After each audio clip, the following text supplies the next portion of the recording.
How's going, guys? Welcome to the channel. In this video we are gonna see, what if Naruto became the catalyst Maelstrom and built Harem in Mass Effect? Part 2. Huge shout out to Never Ending Dawn for this story. If you wants to see awesome fanfiction like this, don't forget to subscribe. Now let's get into the video. You'll be staying here. Sorry for the lack of space and comfort, but the Normandy isn't really built for that, Shepard told the group. Naruto just waved his hand and replied, "No worries. We're all used to sleeping outside during missions. Give us enough room to lay down in sleeping bags and we're good." Naruto then looked around at the storage room where they would be staying. After the ship had set off, Shepard had given the group a very quick tour around the ship and shown them the important areas like the mess hall and the bathrooms. Naruto could immediately tell that this was a military ship. There simply wasn't enough room or comforts for it to be meant for anything other than professional business. In the end, they would have to make do with the metal floor of the storage area. Shepard was really lucky that they were ninjas. Naruto had to chuckle at the thought of how the daimyos would act if they were told they had to sleep on the floor. Shepard nodded before claiming, "Alright, I should go and address any problems that occurred when I was gone. You can find me if you have any questions or problems. You can also ask any other crew members." She then turned and left slowly. Once she was gone, Naruto turned to the group and shrugged before telling them, "Alright, you can do what you want for now. Relax, explore the ship more, or talk to some of the crew. Just make sure you are ready for any unexpected troubles to arise. I'm going to handle some things that need to be done." The group nodded. Naruto quickly strode towards the elevator, which was insanely slow by the way, and rode up. He then walked up the stairs to the command deck. He quickly crossed it till he was standing near the pilot's chair. Joker looked at him quickly, but didn't stop pushing the buttons necessary to whatever he was doing. "Anything I can help with?" Joker questioned without looking at Naruto. Naruto shrugged before replying, "I just wanted to see the planet from space before leaving. Apparently, looking at a planet is quite a view." "Then you're lucky. I'm just about to finish planning our route to the Citadel. This will be your last opportunity for a while," Joker informed him with a nod. Naruto didn't reply, instead choosing to use the opportunity to look on his homeworld. It looked small. It was a difficult thought. To know everything precious to you is almost inconsequential to the larger galaxy. Still, Naruto had somewhat grown used to the thought after learning about the whole galactic civilization thing. Instead, Naruto took this opportunity to examine his planet, the single massive continent that constituted most of the world's land mass. The large number of islands close to it that constituted a large number of different minor countries. Naruto could even identify where most of the individual countries were. It matched all the maps Naruto had seen, but it was still such a different perspective that Naruto was mesmerized. "Sorry, but I've finished calculating our route to the Citadel. The commander has also given the order to set off as soon as possible," Joker announced to Naruto. Naruto blinked for a moment before nodding and replying, "Alright. Go on ahead. I'll just watch, if that isn't a problem." "Not at all. This will only take a few minutes anyway," Joker answered. Naruto watched as Joker pushed a few more buttons. It was only Naruto's awareness that allowed him to detect the subtle change in the movements of the Normandy. A quick look out of the glass showed that the outside of the ship seemed to be surrounded in a blue energy. Any further observations were cut off when Joker spoke into a small microphone which projected his voice throughout the Normandy. "We have just entered FTL speed, and are heading towards the nearest mass relay. ETA for the Citadel is 69 hours. Joker then relaxed back into his seat. Naruto raised an eyebrow at Joker's inactivity before asking, "Is that it?" "Well, yeah," Joker replied with a carefree shrug before explaining. "The difficult part is planning the most efficient route. It is actually far more difficult than going from point A to point B. For the rest of the trip, minor adjustments just have to be made every 5 minutes or so due to small variables. Managing the ESO core, heat management, thruster output, other boring things. Most of the others can handle that. Otherwise, the only difficult parts are landing the ship and handling it if we ever get into more difficult situations." "I see, sort of," Naruto commented with a thoughtful look. Joker took the opportunity to spin his chair around to look at Naruto. After a quick look, he remarked, "Nice to finally meet you, Naruto. So you are a guy?" Naruto raised an eyebrow in confusion before retorting, "I hope that isn't meant to be an insult." Joker quickly held up his hands before clarifying, "Sorry. When I heard your voice over the Omni tool that one time, I classified you as a guy. Unfortunately, you can never be quite sure with aliens. There is always that one Asari that feels it necessary to explain that they aren't quite female." Accepting the explanation, Naruto held out a hand before declaring, "I see. Well, my full name is Naruto Uzumaki. Nice to meet you." Joker nodded before answering, "I'm Jeff Moreau, but everyone calls me Joker. I'll pass on shaking your hand. Don't want to risk it." A questioning look caused Joker to explain, "I have a disease, Vralik syndrome. It causes my bones to be extremely brittle and easy to break.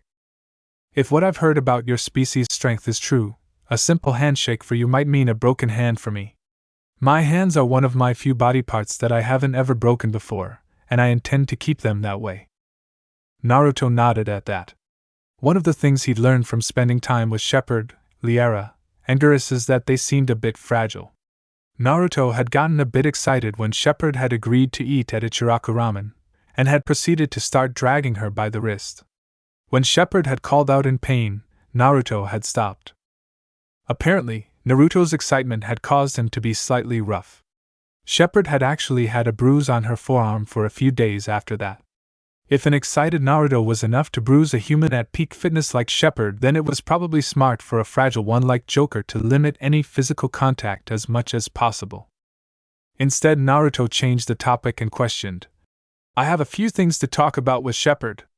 Any idea where she might be?" "Most likely in her room. She likes to work from there.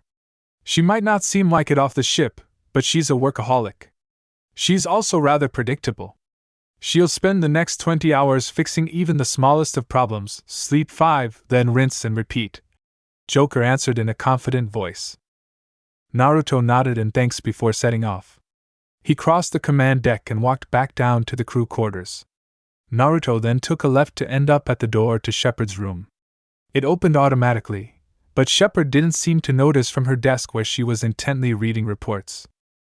Naruto knocked his knuckles against the wall to get her attention. Her head jerked up before relaxing slightly on seeing Naruto. She quickly asked, "Naruto, is there anything wrong?" Naruto just leaned against the wall before replying, "Not really. I just think we need to talk about a few things." Shepard frowned, casting a quick look towards the reports she had been reading, before sighing and asking, "Okay. What is it we need to talk about?" "What is your mission?" Naruto asked bluntly. Shepard visibly flinched, but quickly regained control of herself. She looked Naruto in the eye before asking, "I'm sorry, but what do you mean?" "Don't even try playing that card, Shepard. Your reaction clearly gave away that something is being hidden from me, as if I didn't realize it before anyways. You mentioned a mission when the Normandy landed. There is also the deal with your crew. From what I gathered from the codex you gave us, this is an Alliance ship, and the Alliance is the foremost human military organization. Yet there is a Krogan, a Turian, a Quarian, and an Asari on this ship. That can't be normal. I also felt quite a bit of distrust from the crew towards them, so they clearly are new to the ship. Geras is from CSCC apparently, so why has he quit and joined a human ship? Krogan seem to be outcasts from Council space, usually being mercenaries or bodyguards. Tali clearly isn't an experienced fighter, and Liara acts more like a scientist or explorer than a soldier. There must be a reason all these different people are on this ship, under your command. I was willing to ignore my suspicions before, but I think it is fair that I get answers now that my people are on this ship. I won't allow them to remain ignorant of any possible threat, so I won't leave till you tell me everything." Naruto finished while taking a firm stance with his arms crossed. Shepard was clearly surprised by all the observations he had made, but she met his gaze sternly. The silent contest of wills went on for several minutes, but Shepard was clearly fighting a losing battle. Naruto was stubborn, if nothing else. Shepard finally broke eye contact and sighed in defeat. Did you read about the specters? She asked softly. Naruto thought for a moment before answering. I did, but there was only a little bit of information. Stated that specters were agents who take orders directly from the council and no one else. Shepard nodded before elaborating. Sorry. Without connecting to the extranet, the information on a codex is more limited. The proper equipment naturally hasn't been built near enough to connect your planet to the extranet. Naruto shrugged before speaking. So back to specters. I remember you stating that you are a specter. Shepard nodded before stating. A very new one and the first human specter, but yes. Specters are chosen directly by the council from those with exemplary service history and experience. A common line is that specters are not trained, but chosen. Specters are the direct arm of the council. Some estimates state that not even 100 specters are currently in service. Specters are elevated to a status above the law, with the single objective of ensuring galactic stability. A dangerous position. To be above the law, Naruto commented grimly. Shepard nodded before replying. Yes, which is why so few exist. Even candidates must have years of combat or law enforcement experience. They are then forced to go through an arduous process of background checks, psychological evaluations, and usually have to spend several years of field training under another specter. Different specters use different methods to solve problems, whether to be ruthless or diplomatic, but it is very rare for one to go rogue. Naruto groaned as he muttered. Something tells me this is one of those cases. Shepard seemed surprised by his statement, but nodded as she informed him. Yes, it is. Specters are the best of the best. If one goes rogue, only another specter is up to the task of dealing justice. A Turian specter named Saren has been stripped of his specter status due to unforgivable offenses, and I have been given the mission of eliminating him.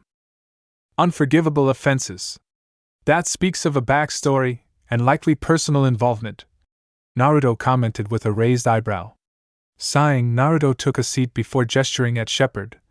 Well, let's hear it. Shepard frowned at his nonchalance, but started speaking. I was only a specter candidate a month ago. Although technically specters can be chosen from any race, it is mainly only members of a council race that are chosen. Most species haven't ever had a specter chosen from them, despite being a member of Citadel space for centuries. Humans have been trying to get a human specter for decades, as most feel it is a necessary step to being given a seat on the council. I seem to be the best option, and so our ambassador put my name forth. Why were you the best option? Naruto interrupted. Shepard gave him the stink eye, but answered. I've been called a war hero. During the Scythian Blitz, I was stationed on Elysium when a large number of Batarian slavers attacked. I managed to rally the garrison enough to hold them off till reinforcements arrived, and many attribute that victory to our eventual offensive assault on Torfan 2 years later. I earned the Star of Terra for my actions. Now back to what you were asking before. Naruto narrowed his eyes at Shepard's reluctance to talk of an apparent victory, but decided to hold off for now. When my name was put forward, and the council accepted me as a possible specter, I was given a task. A Prothean beacon was found on a human world, Eden Prime. Working Prothean technology is ridiculously rare, and each discovery has led to immense technological advancements. I was to recover the beacon with the aid of another specter, Nihilus Cryik. He was the specter who was going to observe me and give his opinion to the council. We would likely have gone on many more missions together before a decision was made. Unfortunately, that is when it all went wrong. We arrived to find Geth attacking Eden Prime. Naruto thought a moment before asking. Geth are the AIs that drove the Quarians from their homeworld, right? Yes, but they haven't ever ventured beyond the Persis Veil before this. We assumed they were content to stay away from the rest of the galaxy. Shepard answered easily. Naruto nodded in acknowledgement before saying, Sorry for the interruption. Continue. Shepard nodded in appreciation before continuing. Not only was this attack unexpected, but it could have potentially damaged the whole galaxy. If they destroyed the Prothean beacon, it would be to the detriment of all Citadel space. So we acted. Nihilus separated from me to try and secure the beacon, while I took a squad to fight the Geth and save any survivors. It was there that we picked up Ashley. She was an officer in the ground garrison when the attack happened, and the rest of her squad was killed. She joined us as we advanced. Unfortunately, we then found Nihilus, dead from a bullet wound to the back of his head. A survivor hiding nearby had seen what had happened. Apparently Nihilus had let his guard down when he greeted another Turian, who he called Saren. Saren killed him when his back was turned. Our mission was to secure the beacon though, so we continued on. We eventually found it, but something happened. The beacon reacted when Caden got too close. I pushed Caden out of the way, and was lifted into the air by it. I experienced a vision of something. I was apparently knocked out afterwards. I was informed by the rest of my team that the beacon blew up after the vision was put into my brain. Naruto raised a hand before repeating, "A vision." Shepard frowned before replying angrily, "I know that sounds stupid, but it is true." Naruto just grinned before replying, "You misunderstand. I don't think you're lying. I am just curious. If this is unusual for these beacons, then it might be potentially important. I was just asking for a better description of this vision." Shepard blinked in surprise at his words, but scratched her head as she explained, "It is difficult to explain. It felt like a very bad dream. All muddled and baffling. It showed me some images, and I could literally feel a rush of emotions. Despair and helplessness. I can't really describe it better." "Can I see?" Naruto asked innocently, but when Shepard blinked at him, he chuckled before elaborating. "I guess I forgot to tell you. When I absorbed the 10 tails, I gained an ability for telepathy. I can literally dive into a person's mind and extract information." His words caused Shepard to gain a suspicious look before asking cautiously, "Like the Asari?" Naruto scratched his jaw and thought for a moment before replying, "Not really, although they are slightly similar. I guess I'll have to try and give you a technical description. From what I have read, it seems the Asari do their melding by combining their nervous system with their partners. This in turn sort of combines the minds of the two involved. My technique is more one way. I can pick up the electrical signals that constitute thought, but that only allows the most crude understanding of what they are thinking. Emotions mainly, or more if they are really focused on something. Such as the fact that I know you were reading a report detailing that the unexpected time spent on my planet has caused a shortage of food. Nothing serious, but you'll have to spend an extra day at the Citadel to resupply." Shepard's eyes were sharp now as she questioned sternly, "That is a dangerous skill. Why wasn't I informed of this earlier?" Naruto just waved his hand nonchalantly as he replied, "Because you misunderstand the limitations of my ability. I can't do any mind control, and I can't literally just take information from someone. To truly examine a person's mind, I need physical contact to more accurately pick up the signals in their brain. It is also far easier with the consent of the person, as they could fight my intrusion. The process is very noticeable. I can't do it without the person feeling my presence. I can alter the state of their mind by injecting my own electrical signals into their brain to manipulate it, but I lose that influence when I lose the physical contact. So I can't brainwash anyone or anything. The Yamanaka clan has even more developed techniques, but those have limitations as well." Shepard relaxed at his assurance before questioning, "So you'll go into my mind and experience my vision?" Naruto nodded before saying, "Yes. In essence." Shepard finally nodded and said, "Do it then." Naruto stood and placed his hands lightly on her temples and told her, "Focus on the vision. Doing this makes it so that I can find the information without having to scour your mind for it. You'll feel my presence in your mind. Try not to fight it if you can. I promise I'll do my best to not pick up any of your thoughts or memories." Naruto then dived into her mind. Immediately, Naruto felt the underlying basis of her mind. Although he didn't examine it closer, he still picked up on several things. Her mind was surprisingly cold, and seemed to be damaged. No, that was the wrong way to describe it. Maybe stressed, possibly from the trauma of this Prothean vision. He also felt the undercurrent of trust she felt for him due to the ease at which he entered her mind. Despite only knowing him for about a week, she trusted him enough to let him into her mind. He was touched by her faith in him, and that just reinforced his desire to not see anything other than the vision. It was easy to find, and it caused a frown to appear on Naruto's face. Shepard was right. It was all muddled and just overall baffling. All Naruto could manage to make out were several feelings and thoughts. Despair. Helplessness. Anger. Hopelessness. Enemies. Reapers. Doomed. Naruto pulled out after only a few seconds. Shepard shivered and shook her head. Naruto quickly asked in concern, "Are you okay?"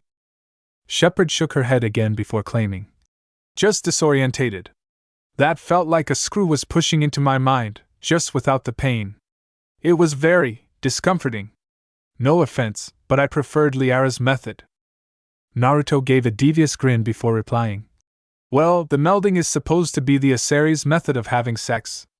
I would assume you enjoyed it." Shepard blushed at his words, but immediately argued, "She didn't do a full melding." Naruto just kept his teasing grin as he argued right back. "Correction, she didn't explore your genetic heritage or whatever, which is what allows them to reproduce.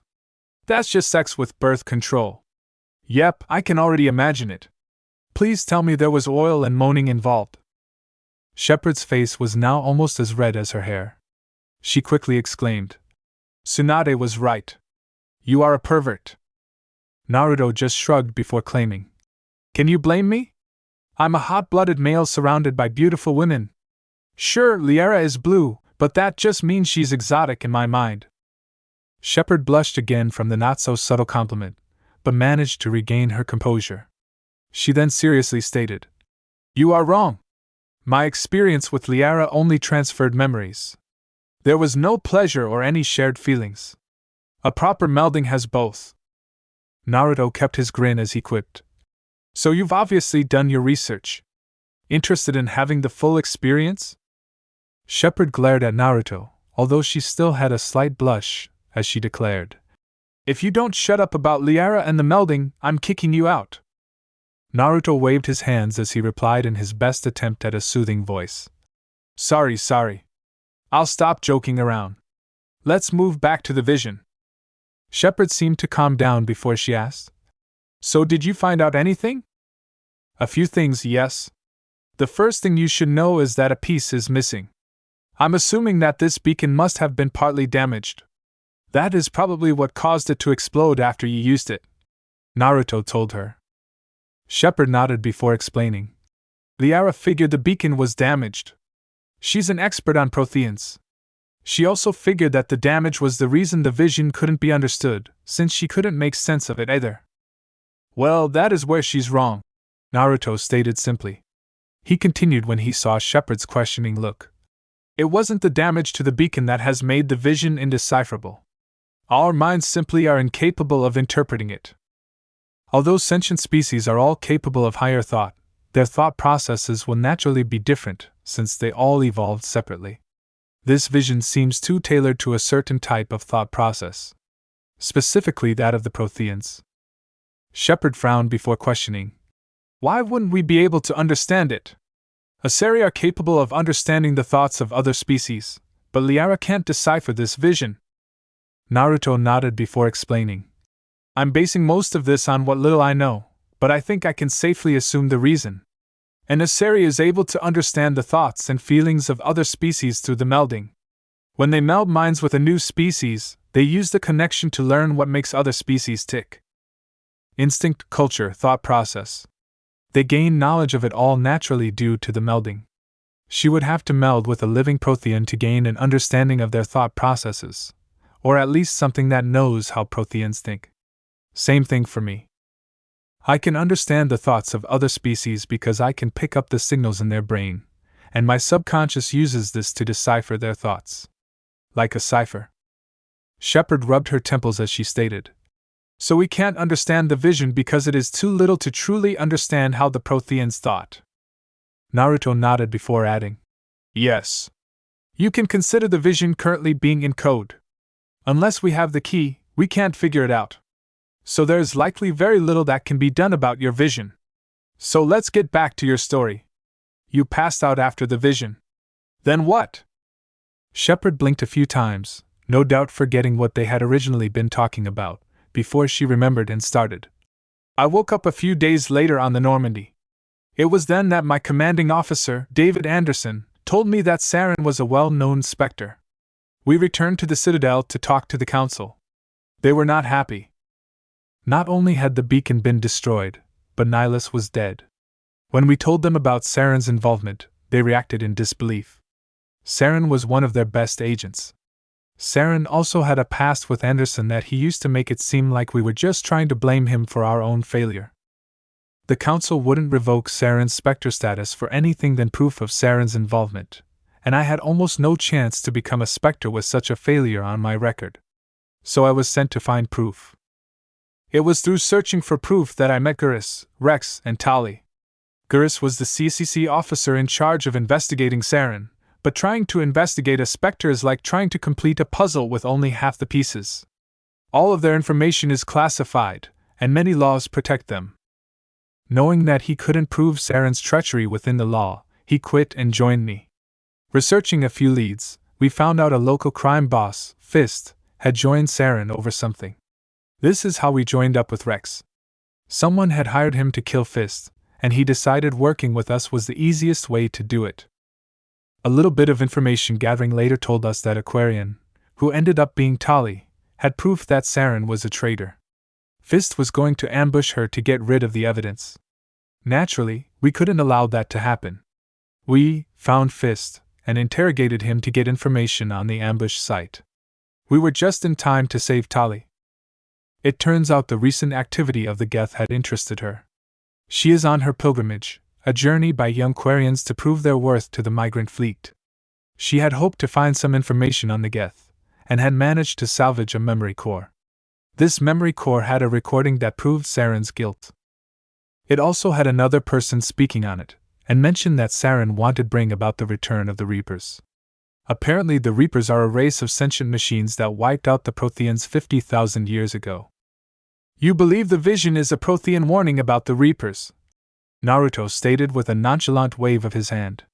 At Shepard's look, Naruto added, "Since you are convinced that the vision dealt with the Reapers, I automatically picked it up by viewing the vision. I also detected the word Reaper in the vision. You probably only made the connection because your subconscious memorized the word." Shepard nodded and continued, "Regardless of the Reapers though, we now had proof of Saren's guilt. The council agreed when it was shown to them. Eventually they decided to make me the first human spectre, and gave me the mission of dealing with Saren. They gave me a short lead. The Aseri counselor recognized the second voice in the recording. Matriarch Benezia. This confused the counselor greatly, as it apparently is out of character for Benezia, but the proof was there. I received knowledge on a daughter of Benezia. We hoped that she might have more information on her mother." Naruto quickly asked, "Am I right to assume it is Liara?" "Yes. Liara was studying some Prothean ruins alone, as she is a professor on the extinction of the Protheans. We arrived to find that Geth were also there. Long story short, we managed to rescue her. Unfortunately, she seems to have had a split with her mother years ago. However, she was very concerned with her mother's actions, and asked to join us. As she is an accomplished biotic and expert on everything Prothean, I didn't see any reason to deny her. We were without leads though, and the council decided to use my period of inactivity to send me to your planet. Usually that is a task more suited for a research team or explorers, but they decided to send me since I didn't have anything better to do. After that, you know as much as I." Naruto didn't reply as he thought of all the information Shepard had told him. It was a lot. The Reapers were an especially worrying thought. If these Protheans were so technologically advanced, it spoke greatly of the creatures that forced them to extinction. Naruto finally said, "I think that is enough. At least from you. I think I'm going to talk to Liara about a few things, if you don't mind." Shepard frowned at his interest in finding out more, but didn't try to stop him. She had clearly realized over the past week that Naruto was incredibly stubborn on some things. That thought made Naruto grin slightly. She finally sat back at her desk before replying. "Fine. I suggest dropping it though. I'll handle Saren. You just need to worry about meeting with the council." Naruto left her at that to stride to the lab where it seemed Liara spent most of her time. Once again, the opening of the door apparently went unnoticed. This time, though, Naruto carefully crept up behind her. Once positioned right behind her, Naruto put his hand on her shoulder as he spoke. "Yo!" Liara immediately leapt to her feet and let out a surprised squeal. She looked around in a panic. Meanwhile, Naruto fell to the floor laughing. It took a moment for Liara to finally seem to grasp the situation, but she quickly exclaimed, "That was totally immature, Naruto!" Naruto didn't reply for several moments, as he breathed deeply to try and recover from his laughing fit. He finally spoke up. "Sometimes someone has to be immature. Otherwise the world gets too dull." Liara just glared lightly as she replied, "That still wasn't nice." Naruto just shrugged as he commented easily, "Don't worry. I thought the squeal was cute." Liara looked away in embarrassment, much to Naruto's amusement, but quickly recovered enough to ask, "So is there any reason you decided to come here, or did you just want to scare me?" Naruto calmed down to reply, "Sorry, I was just hoping to just ask you a few questions." Liara seemed to calm down with the more serious topic. She quickly asked, "What about?" "Well, I managed to squeeze the whole story about Saren out from Shepard. So I decided to come and talk to you about Benizia," Naruto told her bluntly. Liara actually snapped in response. "Then I'll save you the need to ask the questions. No, I don't know what she is doing. I have not spoken to her in over a decade, and haven't talked to her face in over 50. I am also in no way connected to her actions on Eden Prime, and I do not have a hatred of humans." Naruto cut her off by placing a hand on her shoulder and saying in a comforting voice, "Calm down, Liara. I wasn't accusing you of anything." Liara took a few breaths before regaining control of herself. She immediately grew embarrassed as she apologized weakly. "Sorry, Naruto. I shouldn't have gone off on you like that." Naruto just gave her a soft smile before reassuring her. "No worries. Clearly you've had some frustration building. Getting it out of your system is the best way to deal with it." Liara shook her head as she argues, "I still shouldn't have done it. You did nothing wrong. I really can't believe I did that. That was so unlike me." Naruto grinned at that as he claimed, "That just means you feel comfortable around me enough to express your real thoughts. I prefer that to acting like a robot. Here, let's talk about it." Naruto guided the still uncomfortable Liara back into her chair. He then pulled out one of his own to sit down across from her. After leaning back to get comfortable, he asked, "So it seems you've been having troubles with the whole Benizia thing?" Liara hesitated for several moments before finally admitting, "There have just been a few incidents where emotions have run high from my mother's involvement on Eden Prime. It was a human colony, and this is a primarily human ship. Several of the crewmen have relatives on Eden Prime. Many humans still aren't used to aliens either, so many don't enjoy having several on a human vessel. My connection to Benizia seems to have made me the target of most of their frustration." Naruto quickly asked, "Has anything happened?" "No, not really. I've just heard their muttering, and a few have been more direct. Telling me directly exactly what they thought of me," Liara claimed in a slightly vulnerable voice. Naruto rubbed his chin in thought before saying, "I don't get the feeling that Shepard would approve of that. Have you tried talking to her?" Liara immediately stated in a firmer voice, "I am not a child, Naruto. I can deal with a few harsh words without running to Shepard." "True, but you should also realize when a problem needs to be addressed. Trying to deal with everything on your own can sometimes cause unneeded difficulties," Naruto mused. "I shall if it becomes more serious, but it isn't a real issue currently. I am just rather unused to interacting with others, especially humans. I've spent the last several decades studying isolated Prothean ruins, usually alone. To suddenly go from that to being on a ship with mainly humans, who I have literally barely interacted with before, is a quite disconcerting experience. Even before the crew's thoughts on me became evident. As the daughter of a matriarch, I grew up being treated with respect. It might sound silly, but I haven't dealt too much with being treated like this. On the other hand, I found being on your planet to be an amazing experience. Your culture and species is absolutely fascinating. To go from that to being back on the Normandy has been a very difficult transition. I forgot about the opinion of the crew until another one confronted me about 10 minutes ago. Liara explained. Naruto nodded and just gave a grin as he told her. While I still feel like you should tell Shepard, it is your choice. If you ever need anyone to talk to though, you can always talk to me. Thanks for your support, but you shall very soon leave the ship to start negotiations with the council while I stay with Shepard. Liara argued with a sad look on her face. Naruto wasn't going to allow that. Naruto quickly poked her forehead and ordered. Let's not have any of that. No being sad. Even if I end up leaving the ship, we can still exchange, what was it called again? C-mail? Email? Demail? Liara giggled at that before clarifying. It is email. Naruto ignored her laughter in favor of giving her a smile and exclaiming. See? Talking about it always makes you feel better. Liara returned his smile as she responded. I guess I have to concede that point. Thanks for listening, but let's get back to what you came here for. What did you want to know about my mother? Naruto nodded and quickly spoke. Shepard briefly talked about how her current behavior is out of character. Can you elaborate? Liara nodded and started speaking. Yes, I honestly still have trouble believing it. Mother entered her matriarch stage just 2 years after giving birth to me, so I grew up hearing about her beliefs and opinions. Mother is well known as a teacher of philosophy and religion. She has also advocated the belief that the Asari should have a greater role in galactic events, but she was always a voice of reason as well. She wanted to do things the smart way, desiring to invest in scientific research and address Asari societal issues.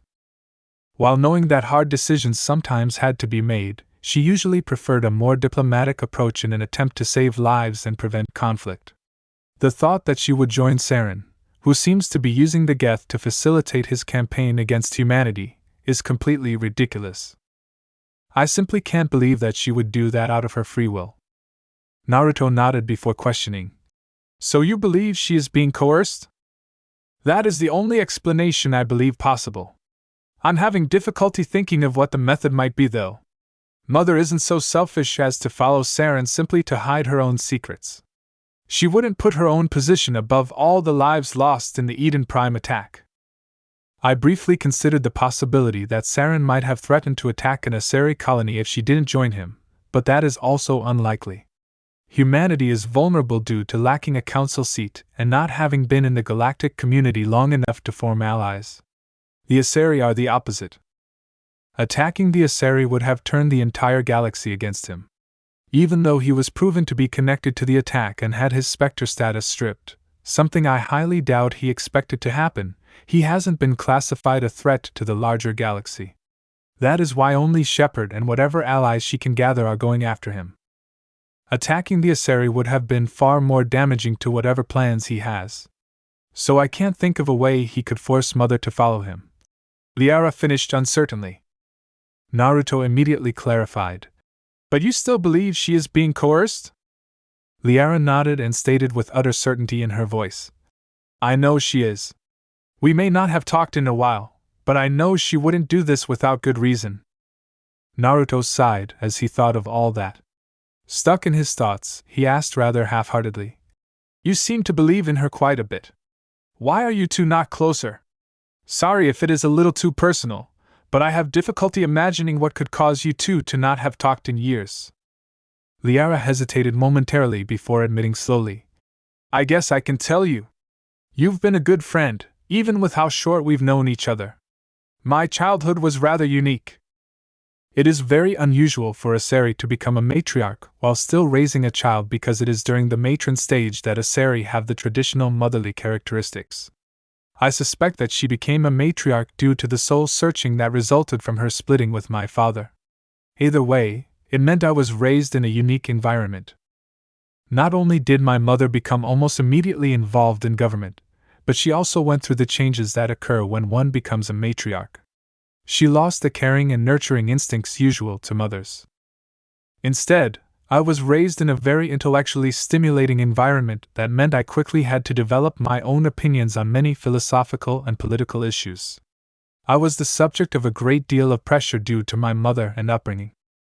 While she was far from a bad mother, this upbringing did not forge the strong emotional connection that usually is shared between parents and their children. I love her, but we seem to argue over our differences of opinion whenever we talk. I partly chose to study the Protheans because it was a subject that allowed me to escape from her influence and forge my own path. Striking out on my own, you could say. With my own attempt to be free of her influence and her preoccupation with guiding the Asari people, we simply haven't interacted much. Naruto scratched his chin as he commented. Still, hasn't it been going on a tad bit too long? You are talking about several decades. You have to remember that Asari are long-lived. 50 years isn't near as long to an Asari, but you are right. Although crisis was unexpected, it has forced me to reconsider my relationship with my mother. It is one of the reasons I joined Shepherd. Although it is partly for protection from Saren, I mainly wish to want to find out the motivations guiding my mother and help her if I can. Liara explained. I see. Thanks for the talk and information, Liara. I'll leave you to your own business now, Naruto claimed as he stood and started towards the door. After only a few steps, though, he remembered something. Turning around, Naruto added, Actually, there's one more thing I wanted to ask. Of course. What is it? I have an ability somewhat similar to the Asari melding. I am able to dive into another person's mind. Shepherd allowed me to do this to her in order to see this vision of hers. However, I noticed something worrying when I was in her mind. Naruto explained slowly. Liara looked very interested in his ability, but didn't interrupt. Something Naruto was thankful. He took several moments on how to phrase his next words before continuing. I noticed that Shepherd's mind was oddly strained. I was wondering if you noticed this when you melded with her? Liara immediately responded. I only engaged in a partial melding, so what I found out was very limited compared to a full melding. I also haven't really ever fully melded before, so I lack the experience necessary to truly say anything about the mental condition of my partners. Naruto shrugged and replied, I made sure to only witness the vision. I only noticed the state of Shepherd's mind because it is the very most basic condition of a person's mind. I didn't look into this problem more, since I promised to only view the vision. Liara nodded before questioning. Then I shall help however I can. First, I would like more clarification on this problem. Have you ever witnessed something similar to this, and do you have any particular theories? Yes, I have noticed that when a person's mind is particularly strained that they seem to have a greater tendency to suffer from mental illness. It doesn't mean that they suffer from a mental illness, just that their minds are more susceptible. I've mainly noticed it in shinobi who fought in the war. I have noticed similar problems in a few civilians though. Usually the cause is a form of mental trauma. Fighting in a war, losing a loved one, abuse, etc. Naruto informed her seriously. Liara's face lit up at his words, and she immediately replied. Then the most obvious answer would be lingering trauma from the vision. The beacon was so damaged that it caused some damage to Shepherd, hence why she originally passed out from it. A weaker mind might have collapsed from the strain. Naruto shook his head though before stating. I thought of that as well, but I do not believe that to be the case. If anything, this original strain might have helped Shepherd handle the trauma from the vision better. Her mind is more used to dealing with traumatic events. The greater susceptibility to mental illness is simply a gradual worsening of their mental functions. They seem to handle singular events better though. No, the cause is more likely a traumatic event at least several years old. Something that has helped form her character and still affects her to this day. Naruto saw Liara's face light up again, but this time there was some hesitation present. As Liara struggled internally, Naruto just waited. She finally started to speak in a hesitant voice. Then I believe I know of the incident that might have caused what you speak of. When I first joined the crew, I did a background check on Shepherd. I even managed to hack into the council's psych evaluations. Naruto raised an eyebrow before asking, Isn't that an invasion of privacy? Liara looked embarrassed as she responded. Possibly, but as I said before, I am unused to interacting with humans. I had hoped these reports might make it easier to interact with Shepherd. Naruto rubbed the area between his eyes as he mused. While I feel I should respect Shepard's privacy, it is a little too late to turn back now. So what did you find out? Liara hesitantly explained. Shepard grew up on the human colony of Mindwar. When she was 16, a group of Batarian slavers attacked. In the attack, Shepard witnessed her family and friends being killed. She managed to escape and was rescued by the Alliance. Naturally, she suffered severe depression for several months afterwards. She eventually recovered and enlisted with the Alliance when they declared her stable. The Council's psych evaluations focused on this event and its repercussions on her psyche. It seems Shepard developed a minor case of emotional detachment, in the sense that Shepard has made a conscious decision to avoid emotional bonds with others. She still feels empathy and has great leadership abilities, but avoids forming personal relationships with others. Likely as a defense mechanism against once again experiencing the grief she suffered from Mindwar. The investigation by the Council showed that Shepard has little to no personal correspondence, and hasn't had any romantic relationships in the 12 years since she has been a part of the Alliance. Supposedly, Shepard's greatest personal connection is with her previous commanding officer, David Anderson, and even that is mainly a professional relationship. The Council eventually decided that this didn't indicate a greater likelihood of desertion, and in fact indicated a greater chance of her acting impartially as a Spectre, so they accepted her candidacy. Emotional detachment. I have quite a bit of experience with such people, Naruto commented as he thought of people like Sasuke and Neji, although they seemed more to have superiority complexes. Changing his thoughts to how Shepard acted, Naruto had to continue. No offense, but I don't see it. I didn't get that feeling from her. Liara smiled as she exclaimed. Of course you haven't experienced it much. You are a very likable person, Naruto. Naruto could only grin cockily at that as he claimed. You aren't the first person to say that. Half of the people in my childhood hated me at first. I guess I am just too lovable and humble. Can't forget humble. Liara shook her head in amusement before stating. I haven't known her too long, but I can already tell she is a little more open since going to your planet. She wasn't cold per se, but she was rather stern and professional. It made talking to her difficult. Almost like she was somehow different from everyone else. On one hand, it allows her to keep order very easily, but it also makes people reluctant to talk to her more than necessary. I guess that was the point though. Naruto mumbled aloud as he considered that. I see. That might explain the coldness I felt from her mind, and it would fit with the strain of her mind. If she has started opening up a little bit more since meeting me, then I guess I should just keep being myself. It seems to be helping. Although I wouldn't have really delved into the issue if I knew it was so personal. Too late now, but I doubt Shepard will be too happy when she finds out. Naruto finally stood and waved goodbye to Liara before leaving. As he walked, he considered what to do now. He could feel that Shepard believed Saren was more dangerous than he appeared, and Naruto trusted her opinion on the matter. Something about the situation just made Naruto tense, and Naruto was never one to ignore his feelings. He was the type to ignore reason and fix the problem, but he really couldn't go all crazy in his current situation. The negotiations with the council must go forward. Finally deciding to think on it later, Naruto headed down the elevator. Once it opened, Naruto saw that the others had managed to set up several tents for them all to sleep in.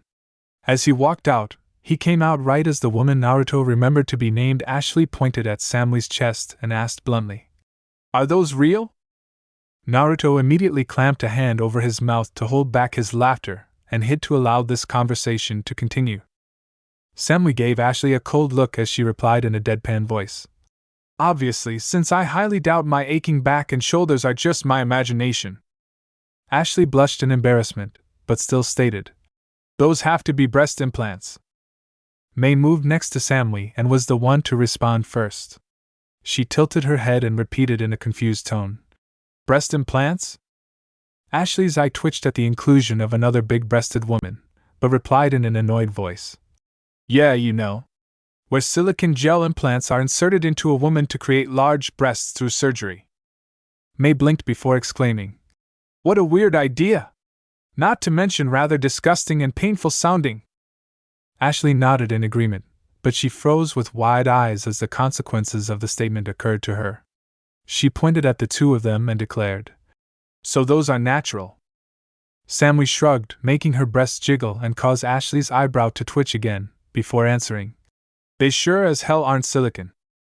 Ashley's mouth opened and closed several times as she tried to come up with a way to explain her disbelief, but Geras interrupted her by informing her, "Their Hokage had breasts that were bigger if anything. They aren't humans, Ashley. Maybe that is completely normal to them." Ashley sent a glare towards Geras, and Naruto took that as his cue to interrupt. That glare wasn't entirely due to annoyance over his remark. Naruto clapped his hands to draw their attention before announcing with a smile, "While I love to talk about breasts, this isn't the time for it. May, where is everyone?"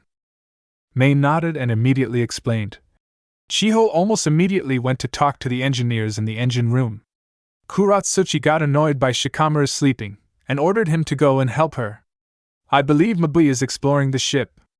Everyone else is in the tents resting. Alright then. Since I've finished with all the serious stuff, I guess I can have some fun, Naruto stated happily. Naruto ignored the questioning looks he received in response in favor of approaching Rex. Once he was standing in front of the large Krogan, Naruto let out a battle-hungry grin before asking, "So you want to have a spar, Rex?" Rex grinned as well as he answered, "I'm a Krogan. I'm always ready to fight, but I really doubt this storage area would survive our fight." Naruto shrugged before saying, "So we'll just have to have rules. We'll have a taijutsu spar. So hand-to-hand combat only. I heard you are a biotic. So no biotics for you, and no jutsu for me. Deal?" Rex rolled a shoulder as he grunted out confidently, "You sure have a quad to challenge a Krogan to a fight without weapons, and I'm no ordinary Krogan. I'm a battle master. Put me up against 10 arrogant runts who just completed their rites of passage and I'll send them back to their holes with a few scars to show them who the superior Krogan is. Nice to know, but don't underestimate me. I'm not considered the strongest shinobi on my planet simply because I'm charming. I may not specialize in taijutsu, but if I can go toe-to-toe with the Raikage and bushy brows then it doesn't matter. I'm the best, and if you forget it I'll make sure to send you away with a few scars to show you just why I am the best," Naruto announced in a cocky voice. As the two fighters engaged in some pre-fight banter and taunting, a conversation was going on between the observers. Ashley declared in an exasperated voice, "Who is he kidding? It is good to have confidence, but this might as well be a suicide wish. A fist fight with a Krogan?" Kaden was the one listening to her. He shrugged before responding, "Who knows, he might stand a chance. Even the commander was praiseworthy of his species' abilities." "Yeah, I heard about their magic. Just sounds like some sort of advanced biotics or something. Not like it will help him in a fist fight," Ashley responded in a slightly condescending voice. "I wouldn't say that, Ashley," a voice interrupted. The two looked over to see Geras walk up to them. Ashley didn't look too happy at his arrival, but he ignored her in favor of continuing. "Their species seems to have a ridiculous amount of strength. Their Hokage was able to punch Naruto through a wall, and he didn't even have a bruise to show for it. Naruto also isn't overly arrogant, despite what it looks like now. I think he is just having some fun. If he says he can do something, I've learned to believe he can." Ashley looked ready to retort, but was interrupted. "You got that right?" All three of them jumped before looking to see that the shinobi were up. Shikamaru and Shiho had come back from the engine room, and it seemed Tali had decided to join them. Shikamaru looked once at Naruto and Utex, who had started circling each other, and muttered a quick troublesome before climbing into a tent to sleep. Shiho stayed out to watch, with Tali joining her. Mei, Samui, Niji, and Tenten had all taken up position to watch. Mabui had apparently come back down, and was watching from near the elevator. Kuratsuchi and Temari were the ones to interrupt them. Kuratsuchi frowned as she looked at Naruto and claimed, "I'm a frickin' Kage and even I know the bastard's on a completely different level. Even without his Bijou chakra, only the Raikage could fight him with taijutsu when he is serious. Considering the giant specializes in his nin taijutsu, that is saying something. That build of that Krogan looks solid, but he'll need way more than that to match Naruto. I've known Naruto for a while now. Naruto seems to have an infinite well of energy and power that just allows him to keep getting stronger. I can already predict how this fight will go. Naruto will start slow to feel out his opponent, likely take a hit or two in the process to get a feel for his opponent's strength. Then he'll gradually up his speed and power till he completely overwhelms his opponent. That is his usual fighting style. He was a slow starter who almost entirely relied on his durability and endurance as a kid, and it has stuck with him. Temari added thoughtfully. Ashley still looked doubtful, but Kaden shushed her and pointed to the starting match. Naruto had heard their every word, but felt it was finally time to start. Making a come-hither motion with his hand, Rex quickly acquiesced. Rex charged forward with one shoulder down. When he was just a few feet from Naruto, he swung the lowered arm upwards like a club, aiming right for where Naruto's jaw met his neck. Naruto easily moved out of the way, but Rex wasn't going to let up. Rex immediately started a swift series of powerful strikes. Naruto stayed calm under the assault though, and started to analyze Rex's fighting style. Naruto had never seen a style like it, but he was still impressed. Instead of trying to punch, Rex seemed to use his arms more like clubs. It likely fit better with the Krogan's physiology or something. The swings clearly had enormous power behind them since Rex seemed to know how to swing the arms to gain the most weight and momentum behind his strikes. While not particularly fast, there was almost no wasted movement. All of it was used to add more power to his strikes, but he also seemed to be able to mix up his strikes. Several times Rex threw a strike with less power behind it to increase the speed in a bid to catch Naruto unprepared. It hadn't worked, but those strikes still came uncomfortably close. It was completely unlike most of the martial arts Naruto had seen. It was not pretty or overly smooth. Damn if it wasn't effective though. Simple, brutal, and effective. That is how Naruto would describe it. Finally deciding to stop playing on the defensive, Naruto dodged another strike and slipped inside of Rex's guard. Naruto's well-honed instincts immediately sent his fist forward into a strike to Rex's body. He forgot something though. Naruto felt a flash of pain when his unprotected fist impacted Rex's hard armor. Rex barely grunted though, and immediately retaliated.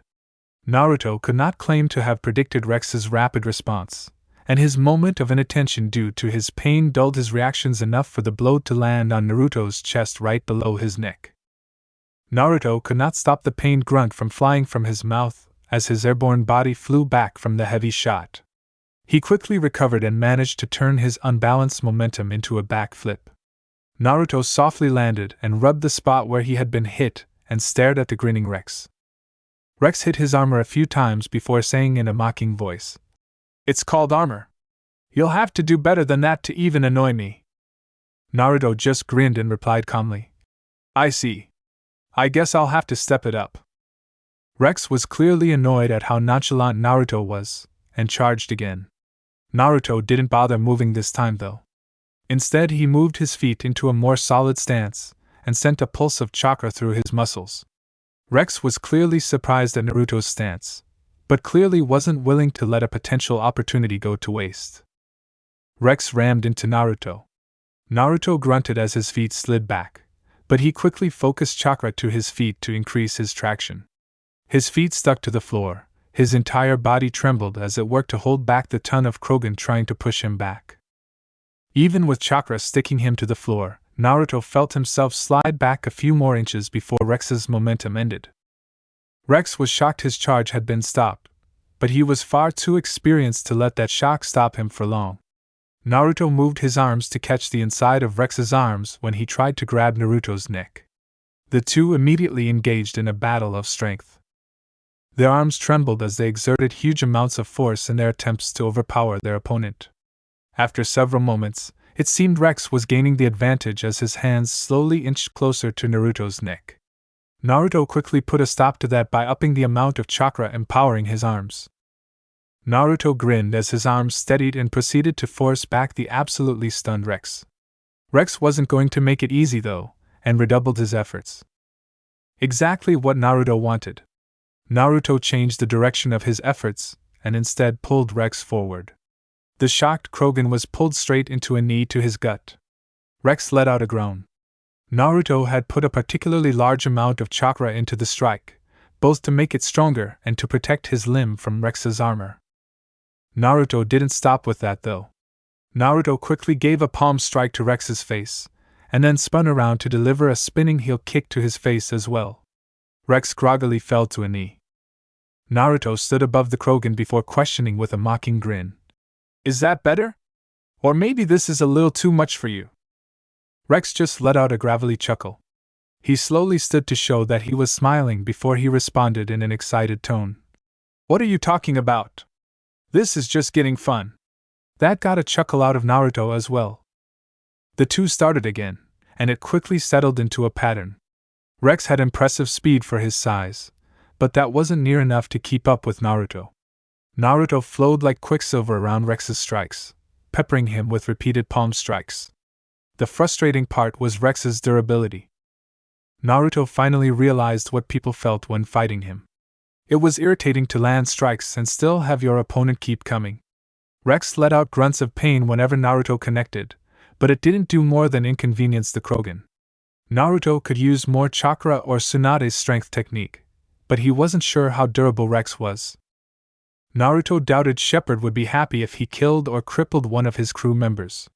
So fear kept him from kicking it up another notch, but his current level of power just didn't seem to be enough to keep his opponent down. Naruto jumped back to make some distance after dodging another strike. He was going to end this already. While entertaining, it was starting to get stale. Naruto watched Rex charge, and shifted his feet to take it again. At the last moment possible, Naruto shifted his feet. Using his right arm to hook his arm under Rex's shoulder, and gripping Rex's back hump with his left, Naruto bent over to have Rex's momentum carry him right over his hip. Naruto used another pulse of chakra to give him the strength to change the direction of Rex's upper body. The result: a picture-perfect hip toss. A ton of Krogan slammed down onto the steel floor, actually leaving a dent. Naruto didn't stop for a moment though. Dropping to a knee, he put his fingers right above one of Rex's eyes before declaring, "I think this is enough. Unless you feel like losing an eye." Naruto didn't give the Krogan a chance to respond though, choosing to stand back up and stretch. On the sidelines, Ashley exclaimed, "Holy shit! Am I hallucinating or did he just hip toss a freaking Krogan?" Kaden softly responded in an odd voice, "Nope. He just threw a Krogan." "Told you," Temari pointed out calmly. Ashley looked at Temari and Kuratsuchi before asking, "How can you be so calm? A Krogan can weigh a full ton." Kuratsuchi shrugged before responding easily, "I don't see why we shouldn't be. The Krogan was impressive, more than I expected, but not anything outrageous. He could probably compete with a Jounin in Taijutsu, but any S-class ninja could do something similar. And as we said before, Naruto's on a different level. He could have killed the Krogan with a single finger if he really wanted to." Ashley clearly did not know what to think on Kuratsuchi's nonchalance with what just happened, and her statement. She finally sighed before walking away as she declared, "I need a drink to deal with all this craziness." The shinobi started to go back to their own thing with the entertainment over, but Tali quickly moved towards Naruto and exclaimed, "Kila, that was amazing! I wouldn't believe it if I hadn't seen it myself." Naruto rubbed his head before saying in a slightly embarrassed voice, "Thanks. It was a fun spar." The two were cut off when they both heard a gravelly chuckle. They turned to see that Rex had gotten back to his feet. Rex had the same rather bloodthirsty grin on his face as when he had been fighting. When he started approaching, Naruto's body tensed while Tali backed up, clearly not confident in facing down a rampaging Krogan. Rex stopped right in front of Naruto. Rex lifted an arm, causing Naruto to prepare to defend himself from a possible attack, but the arm just came down to give a hard pat to Naruto's shoulder as Rex gave out a loud laugh. "Such strength! Such power! I haven't experienced anything like it in my 800 years, and haven't been tossed around like that since I was a pup. You have more than enough power to call me your Krant. Call me whenever something ails you, and I shall make sure your enemies shall fall," Rex announced with a wide grin. Naruto blinked for several moments before a shit-eating grin appeared on his face. Naruto put his hand on Rex's shoulder before responding, While I don't know what a krant is, it sounds something like an ally, and I'll always accept new allies and friends. Rex chuckled before claiming, "Not quite what a krant is, but I'll explain it to you over some drinks to seal the deal. You need to get drunk together to truly be krant. I have enough wrinkle to get a real party going." "That sounds fun, but unfortunately I can't really get drunk. I have a very strong metabolism that just burns alcohol out of my blood faster than I can put any in," Naruto claimed while rubbing the back of his head in embarrassment. Rex just gave a quick burst of laughter before stating in an eager voice, "That will just make it more fun. I have some pure wrinkle that would knock a thresher mild cold. I'll go get it and have you get drunk for the first time. Every true warrior needs to get drunk off their ass now and then." Rex then eagerly walked away. Naruto awkwardly chuckled before finally shrugging and saying, "I guess it's worth a shot." "I'd be careful, Naruto," Tali stated from behind him. Naruto turned with raised eyebrows, encouraging her to continue. "Wrinkle is a drink created by Krogan, for Krogan. It hits other species like ground glass. Even a small amount added to drinks is usually enough to knock most people out. If a non-Krogan tried to drink it pure, well, I'm not so sure they would even make it to a hospital in time." Naruto shrugged and replied calmly, "I'm sure I'll be fine. As I said, my metabolism makes it impossible for me to get drunk under normal circumstances. Thanks for worrying though, Tali. I appreciate it." Naruto finished with a soft smile that made Tali's reply turn to stutters. Lucky for her, Rex returned at that moment, distracting Naruto long enough for her to slip away. Rex held up a bottle filled with green liquid to Naruto and exclaimed, "Here it is. Pure wrinkle. I guarantee that this will fuck you up nicely." Naruto hesitantly grabbed the bottle. Suddenly Tali's warning came back. Finally he shrugged it off. He had managed to absorb a god.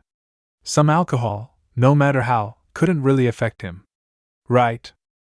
"Cheers," Naruto said before tipping his head back and taking a swig. "Holy shit!" Naruto mumbled softly to himself as he came to. Naruto didn't do much for several moments as his mind slowly emerged from its stupor. As he regained his wits, he felt the pain from a headache appear. Naruto ignored it and slowly turned his head to survey his situation. He was laying spread eagle on the metal floor of the storage area.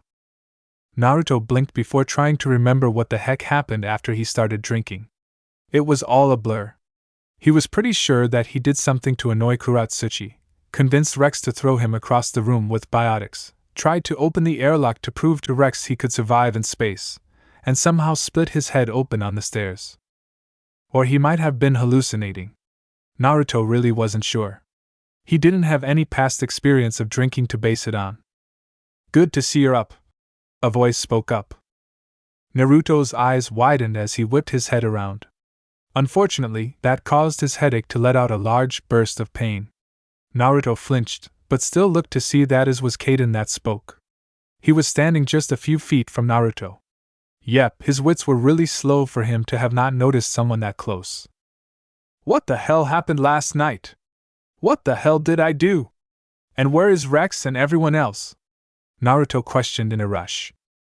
Kaden chuckled before answering in his soft voice. "I believe Rex is huddled in the Mako sleeping. All the others are sleeping. This is the technical nighttime aboard the Normandy. They probably won't wake up for several more hours. As for what happened last night, well, I can tell you that you drank about 2 times more wrinkle than Rex. I'll let you figure out the rest on your own. It should be entertaining, for me at least." "Asshole!" Naruto couldn't help from grunting out. Kaden just chuckled in response. "It is good that you are awake. I half expected for you to be completely knocked out. I have a message. The council is requesting a meeting with the commander, and they have also requested that the ambassador for your species be there too." Naruto groaned as he stood up. Clutching his head, Naruto grunted out, "Ben, can you please wake up Mei and Temari as well? They should be there as well. They are in the light blue and the tan tents. Knock on the openings and call inside. Don't try to open them. Mei sleeps naked, and Temari is usually only in her underwear when sleeping. They put seals on the openings to electrocute anyone that tries to peek. Not enough to kill, but it still hurts like a bitch. Kaden blushed slightly, but nodded and answered. All right. What about you? Naruto just walked away as he replied. I'm going to go fix myself up. Tell the commander we'll be up in 5. Got it. When Naruto stood in the elevator, though, he saw something rather strange. From the top of his burnt orange tent, something was sticking out. It was a flag pole, but instead of a flag, several pairs of women's underwear were hanging from it. Getting a very bad feeling from looking at it, Naruto quickly created a clone to take them down before starting the elevator. 5 minutes later, Naruto walked into the calm room of the Normandy with Temari and Mei at each side. Looking at him, no one would know that Naruto had gotten wasted off his ass the previous night. His eyes were bright, skin clear of any dirt or sweat, clothes were free of any wrinkles, and his hair was clean and in its ponytail. Although it was still spiky and rather out of control. Temari and Mei had both also fixed themselves up in the 5 minutes that had been given to them. Shepard was already waiting. Naruto swore that she gave him the stink eye before she said, Good, you are here. I'll connect us to the council. Shepard did something with her Omni tool before 3 holograms appeared to show an Asari, Salarian, and Turian. The Turian immediately spoke up. Shepard. Shepard lowered her head before answering. Counselors. We apologize for the unexpected communication request, Commander. Some important news has come to the council's attention, the Asari announced. And I see the esteemed delegation from Shino 3 is also present, the Salarian added. Realizing that as a subtle demand, Naruto bowed his head before speaking in a dignified voice. Greetings, honored counselors. Although there are more of us in the delegation, us 3 shall act as the main negotiators. My name is Naruto Uzumaki. This is Mei Terumi and Temari Sabaku. The Asari nodded in recognition before replying. My name is Matriarch Tevos Hather. The Turian added briskly. Spiratus Horus. Surkesh Ida Manron Sanito Doden Valern. The Salarian spoke the long name with ease. Naruto just blinked several times in response. The Salarian quickly took pity on them and added, I can simply be referred to by my given name, Valern.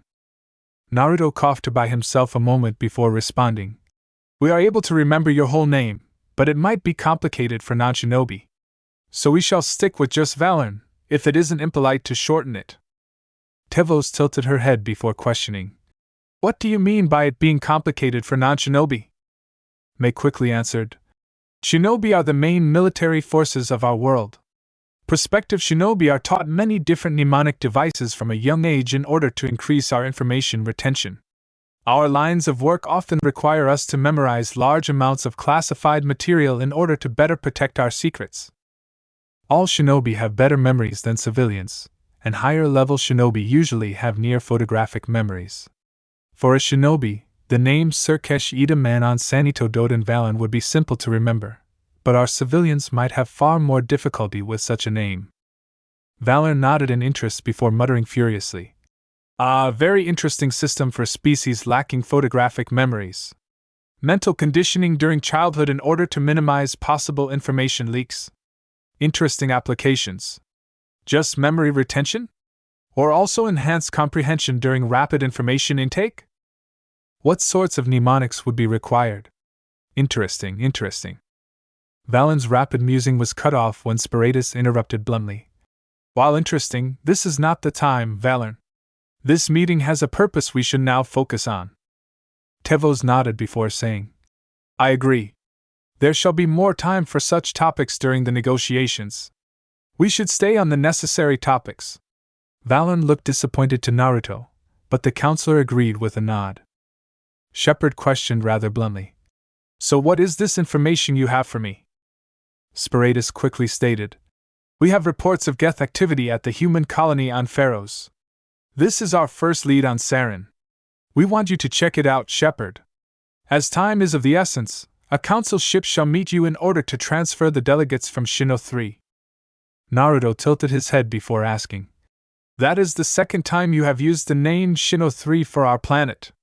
Is that what you are calling it? Currently, yes. As the native species of the planet, your species naturally has the right to name it.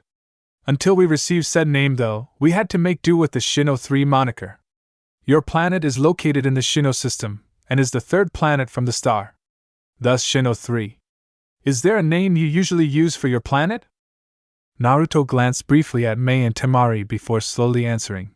While we have extensively studied our environment, our people have not had much interest in astronomy, unfortunately. The best name our people have for our planet would be Varmor, which is an ancient language for our mother. Valor nodded before saying, Understood.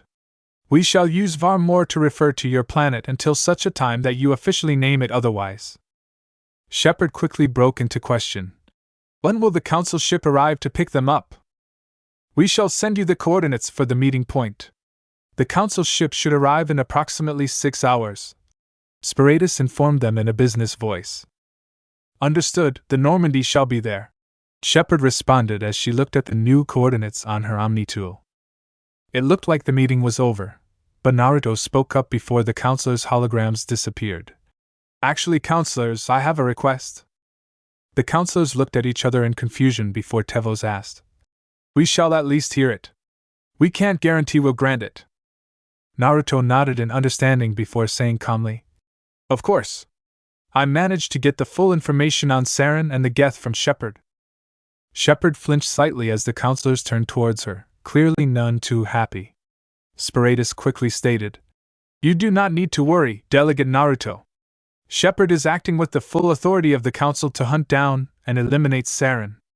Although we shall reinforce our desire that she keep her mission as secret as possible. Shepard nodded with a hard look on her face. Naruto forced himself to ignore Shepard's discomfort for a moment in favor staying seriously. I wish to accompany Spectre Shepard on this mission. Naturally, that shocked the council into silence. The fast-witted Valen was the first to recover. That is not a very good idea, Delegate Naruto. Shepard's mission is a very dangerous one, and you are an important delegate for your species. I agree with Counselor Valen. What possible reason do you have to request such a thing? Tevos added with a frown. First of all, I am not quite as important to the negotiations as it might seem. While I hold great influence among the 5 Kages, my position as head of the delegation is more honorary than anything. Mei and Temari are the 2 that shall conduct most of the negotiations, Naruto informed them calmly. I also am not daunted by the fact that this will be a dangerous mission. As a shinobi, I have placed myself into danger many times, for many different reasons. If anything, I am most suited to tasks with an element of danger. The reason I wish to go on this mission, though, is that I feel that something is entirely wrong with the situation, both instinctively and intellectually. My instincts as a warrior are telling me that there is something we do not know about the situation, and that there is a hidden danger involved. I have also found several discrepancies about the situation that do not make sense, even though I am not completely familiar with the galaxy yet. Naruto reasoned calmly. Valen tilted his head before questioning. And what are these discrepancies? Naruto decided to take the counselor's curiosity as a good thing. At least they were listening to him. He quickly questioned. The first thing I don't understand is Saren's relationship with the Geth. How exactly has he gained their allegiance? The Geth have apparently not ventured beyond this Perseus Vale, and no ship that has attempted contact with them hasn't returned. How could Saren have not only initiated contact with the Geth without his ship being destroyed, but also gain their allegiance? Tevos quickly responded. On the audio recording, Saren mentioned the return of the Reapers, a race of sentient machines that the Geth revere as gods. This council believes that he isn't in fact trying to bring back the Reapers, but is using the Geth's worship of them as a way to control them. By claiming to try and bring the Reapers back, he is in fact simply using the Geth as a tool against the human species. Naruto shook his head before arguing. Do you really believe the Geth would be so naive as to follow Saren simply because of words? Aren't the Geth living computers or something? I find it difficult to believe that they would follow Saren without some sort of assurance or proof. Interesting thought. Yes, Geth are very intelligent. Is reasonable to suspect that more than words were needed for Saren to gain their participation. Valen muttered to himself.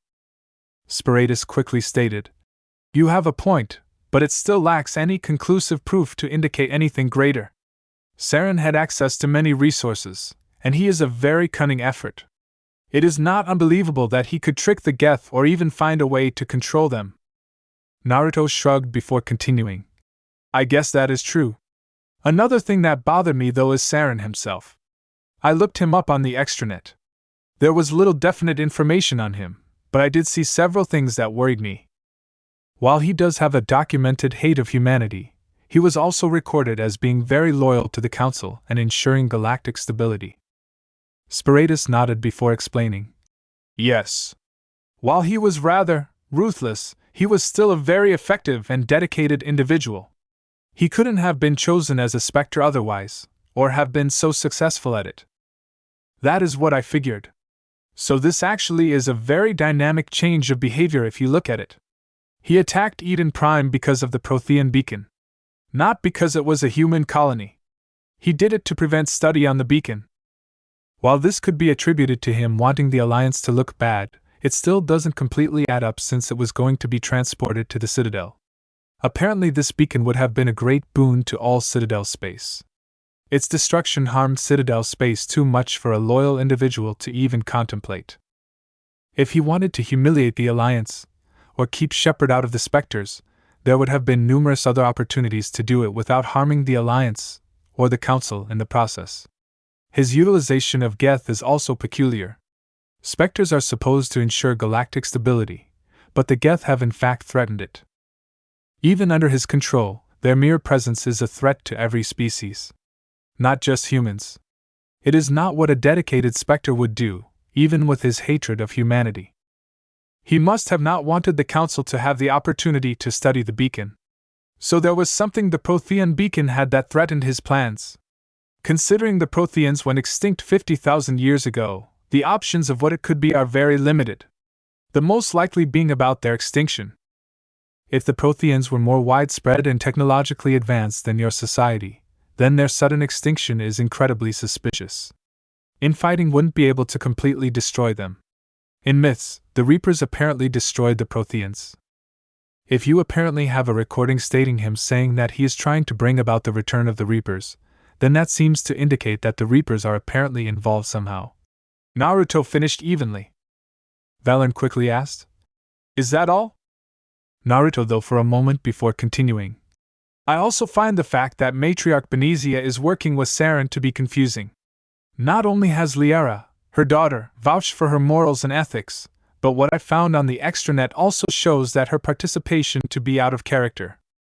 If you had Saren, then that is two people who have exhibited severe personality changes that possibly indicate several worrying possibilities.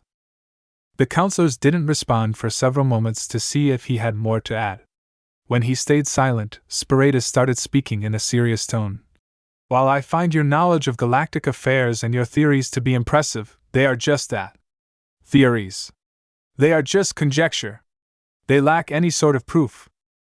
Naruto nodded before retorting. True, but that doesn't mean they aren't true. When a person is smart and covers their trail, finding proof about their activities is difficult. Instead of just waiting for proof to show up, sometimes you need to act on conjecture. To be prepared for all possibilities. Maybe this is just a rogue Spectre acting out on his hatred of humanity, but it also might be something more than that. If by any chance it does have something to do with the Reapers or something else sinister, it is better to be prepared. Even if the chance is small, I want to know if the Reapers are somehow involved in this whole affair. If they are what drove the Protheans to extinction, then I definitely want to know all I can about them. After all, my species is likely to become part of your galactic community soon. What better way to be prepared than investigating it myself? Since Shepard is chasing Saren, staying with her is the best option to figuring out what is really happening. The counselors didn't respond for a while. Tevo's turned to make eye contact with the other two. Finally she looked at Naruto and responded. You do not have this council convinced that the Reapers are involved in this affair. We cannot act without proof. However, we do acknowledge your argument and right to investigate your theories. As long as the negotiations continue on, we have no reason to deny you your request. As a Spectre, Shepard has the right to take whoever she desires onto her crew. Do you find his request agreeable, Spectre Shepard? Shepard straightened and immediately responded. Absolutely, counselors. As I have stated in my reports, the combat potential of this species is outrageous.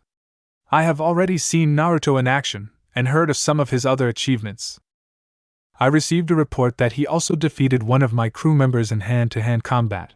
It was a Krogan battle master. Naruto is easily worth 20 soldiers. I feel that the success rate of this mission dramatically improves if he stays on. Valor nodded before announcing. All right then.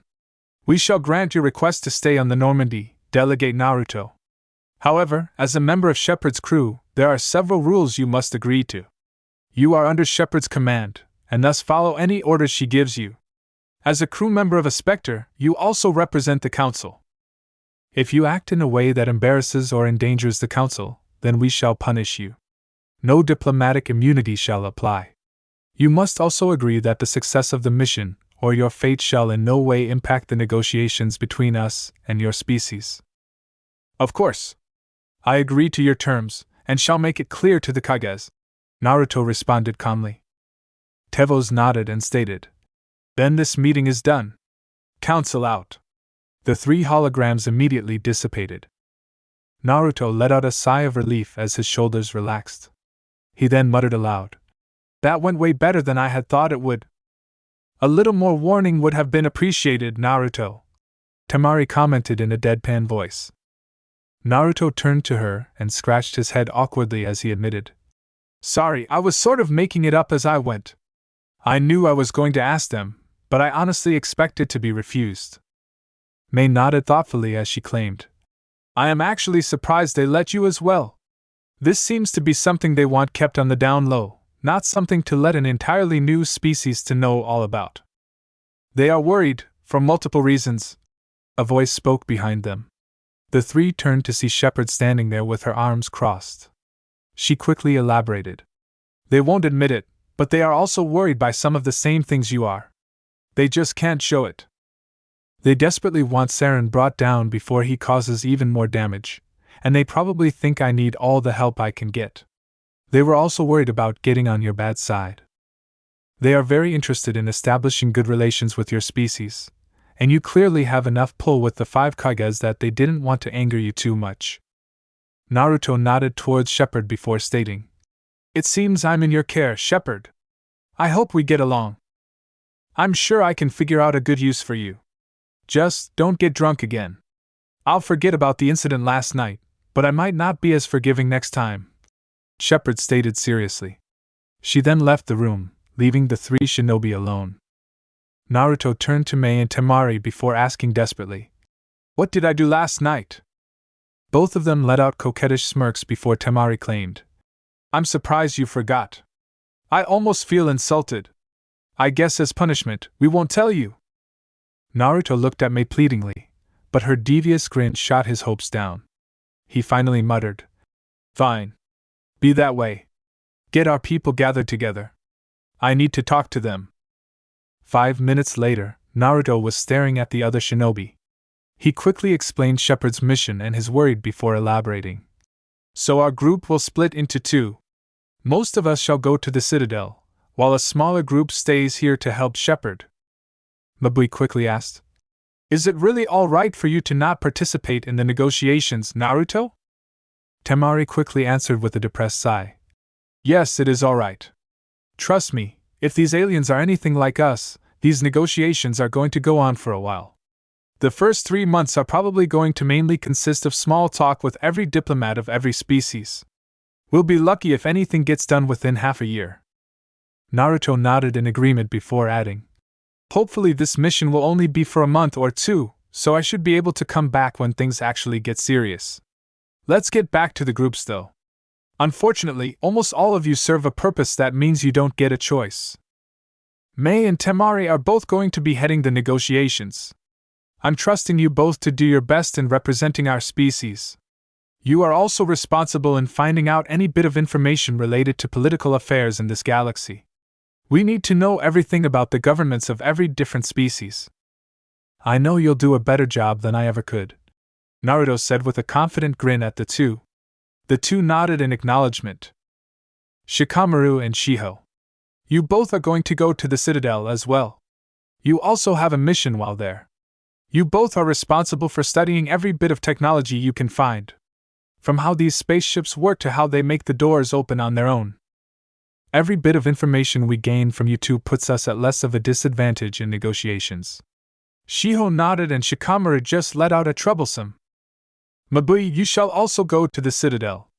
You are responsible for making reports on everything the others learn and sending this information to myself and to the 5 Kages. Shiho, you managed to figure out a way to pick up messages before you left, right? Shiho quickly nodded and explained. Yes, there might be a bit of time lag due to our distance from one of their comm buoys, but nothing extreme. Just a day or two. You should receive the reports almost instantly, as long as the Normandy doesn't venture into uncharted space.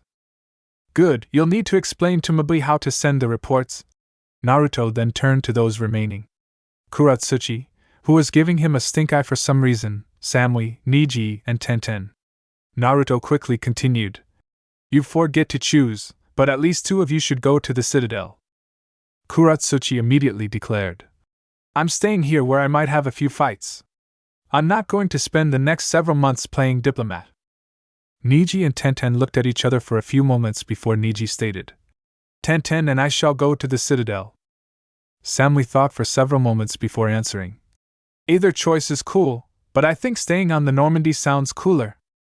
Alright, then this is your mission, Niji, Tenten.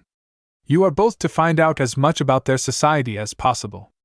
I want to know the biology of every species and their typical behaviors. Try to figure out how their economies work. I also want you both to listen to any and all rumors. Anything unofficial or related to the underworld can be useful later. Basically, anything that the others won't be researching. Naruto ordered in a serious tone. The 2 nodded. Naruto thought for several moments before finishing by stating. I think that is all. The Citadel group needs to be ready to leave in 5 hours. Be ready for anything, guys.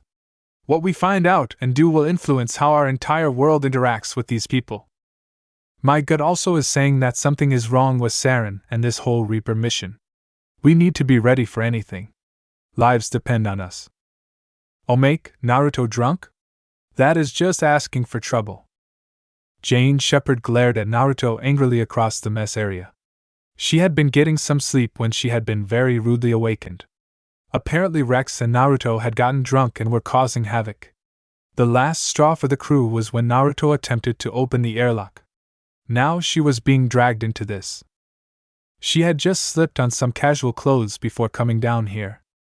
You look angry, Shepherd, Naruto innocently stated. Shepherd's eye twitched in irritation. She angrily stomped toward Naruto as she ranted. Oh, I am very angry. You endangered my entire crew. You are so lucky that the system has failsafes in place to prevent the airlock from being opened unless grounded. When she reached him, she tried to grab him by the ear. Unfortunately, he literally disappeared just before she grabbed him. I'm surprised, Shepherd. I expected something more modest. A voice spoke from behind her. Shepherd spun around angrily to look at the widely grinning Naruto, but paused in confusion. Something felt wrong. Her eyes finally settled on something in Naruto's hand. It was some red and lacy material. Her eyes widened in horror, and her hands started patting her hips. Seeing what she was doing, Naruto's grin widened and he stretched the cloth out to show it was a thong. Shepherd finally looked down and pulled her loose sweatpants away from her stomach to check herself. She finally muttered in shock. How the hell? Naruto just gave a mischievous grin before he commented. I'm just that amazing. I'm currently thinking what to do with them though. Maybe I should sell them to Joker or Kaden. I think they are both interested in you. I bet they would both be willing to buy a pair of underwear that you actually used. Shepherd was trembling in anger, her shock finally abating from how he somehow managed to take her underwear without her even noticing. She finally snapped furiously. Don't you dare! Naruto just smashed his fist into his palm before declaring. I know. I'll hang them from a flagpole over my tent to show my dominance and superiority over you. Shepherd lunged at him while screaming. Give those back, you pervert! Once again though he disappeared right before she could grab him. Spinning around, she saw Naruto just grinning infuriatingly while twirling a larger piece of red lace around a finger. Shepard's eyes widened again, recognizing the material. Her hands patted her tank top covered chest to show that her bra was gone. I figured I need a few more undergarments to show my awesomeness. Thanks for the donations, but I still need a few more. Kuratsuchi, here I come! Naruto declared loudly. Shepard tried to lunge at him again, but he just ran away at a high speed. Shepard was about to go chase him, but paused as something occurred to her. He had taken her underwear whenever she tried to catch him. Since she was now going commando, what would he take the next time? Not worth it, she decided after a few seconds of thought. Let Kuratsuchi deal with it. She then turned and walked back to her room. Naruto faced the group that was about to leave the Normandy to head to the Citadel. Minutes before, a ship at least twice the size of the Normandy had approached. It had quickly sent out a shuttle which had landed in the Normandy's storage area. It was to transport the group to the ship. Shepard was currently talking to the pilot of the shuttle, letting Naruto and Kuratsuchi talk to the departing group alone. You are in charge, Mei. Good luck, Naruto said. Mei just chuckled before commenting. We don't need luck. We've got skill. I'll make sure everything goes fine. Naruto grinned and turned to Shikamaru. Handing over a rolled-up scroll, Naruto informed him in a soft voice so that only this group could hear. In this storage scroll is a large amount of valuable gems that I've collected over the years. A lot of these are larger than my fist. It is amazing how deep into the planet you can get by powering an earth release, hiding like a mole projection technique with Biju chakra. I've kept these as a payment method when traveling, since some areas don't use traditional money. I have little doubt the council will provide you guys with everything you need, but you probably won't have much pocket change. You'll probably need some for your extracurricular activities. Find a gem cutter, and make sure you get a good price for them. Then use the money to do whatever you need to. Try to save the large ones for last though. I'm not sure how many more of them that size I can find, and I'm rather proud of them. Why are you giving it to me? Shikamaru immediately questioned in annoyance. I've learned to never give females the money, Naruto stated bluntly. Shikamaru took the scroll with a quick mutter of, troublesome, but you have a point. Meanwhile, the girls glared at Naruto. Naruto scratched the back of his head awkwardly as he realized what he had said. Naruto gave one last wave as the group walked into the shuttle. The back of the Normandy opened with mass effect fields being used to keep them all from being spaced. The shuttle then left, and the Normandy closed up again. Shepard clapped her hands together to draw attention to herself before announcing. We still have half a day before we reach Pharaoh's, but we should make sure we are ready. Naruto, Kuratsuchi, Samui. You three need to get suited up with some armor and weapons. Gurus, you help them with choosing some armor. Ashley, you help them choose a selection of weapons. I'm going to take care of some business. She then went to the elevator. Naruto gestured for Kuratsuchi and Samui to follow him before walking over to Gurus. Naruto exclaimed with a smile. We're in your care, Gurus. Please take care of us. Gurus wasn't confused by the saying, as he had heard it several times when he had been on their planet. He just quickly started. With current armors, you need to be mindful of a few things. Armors are scored on 3 different things.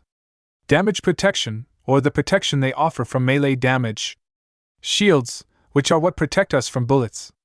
And tech/biotic protection, which protects you from numerous technical or biotic abilities.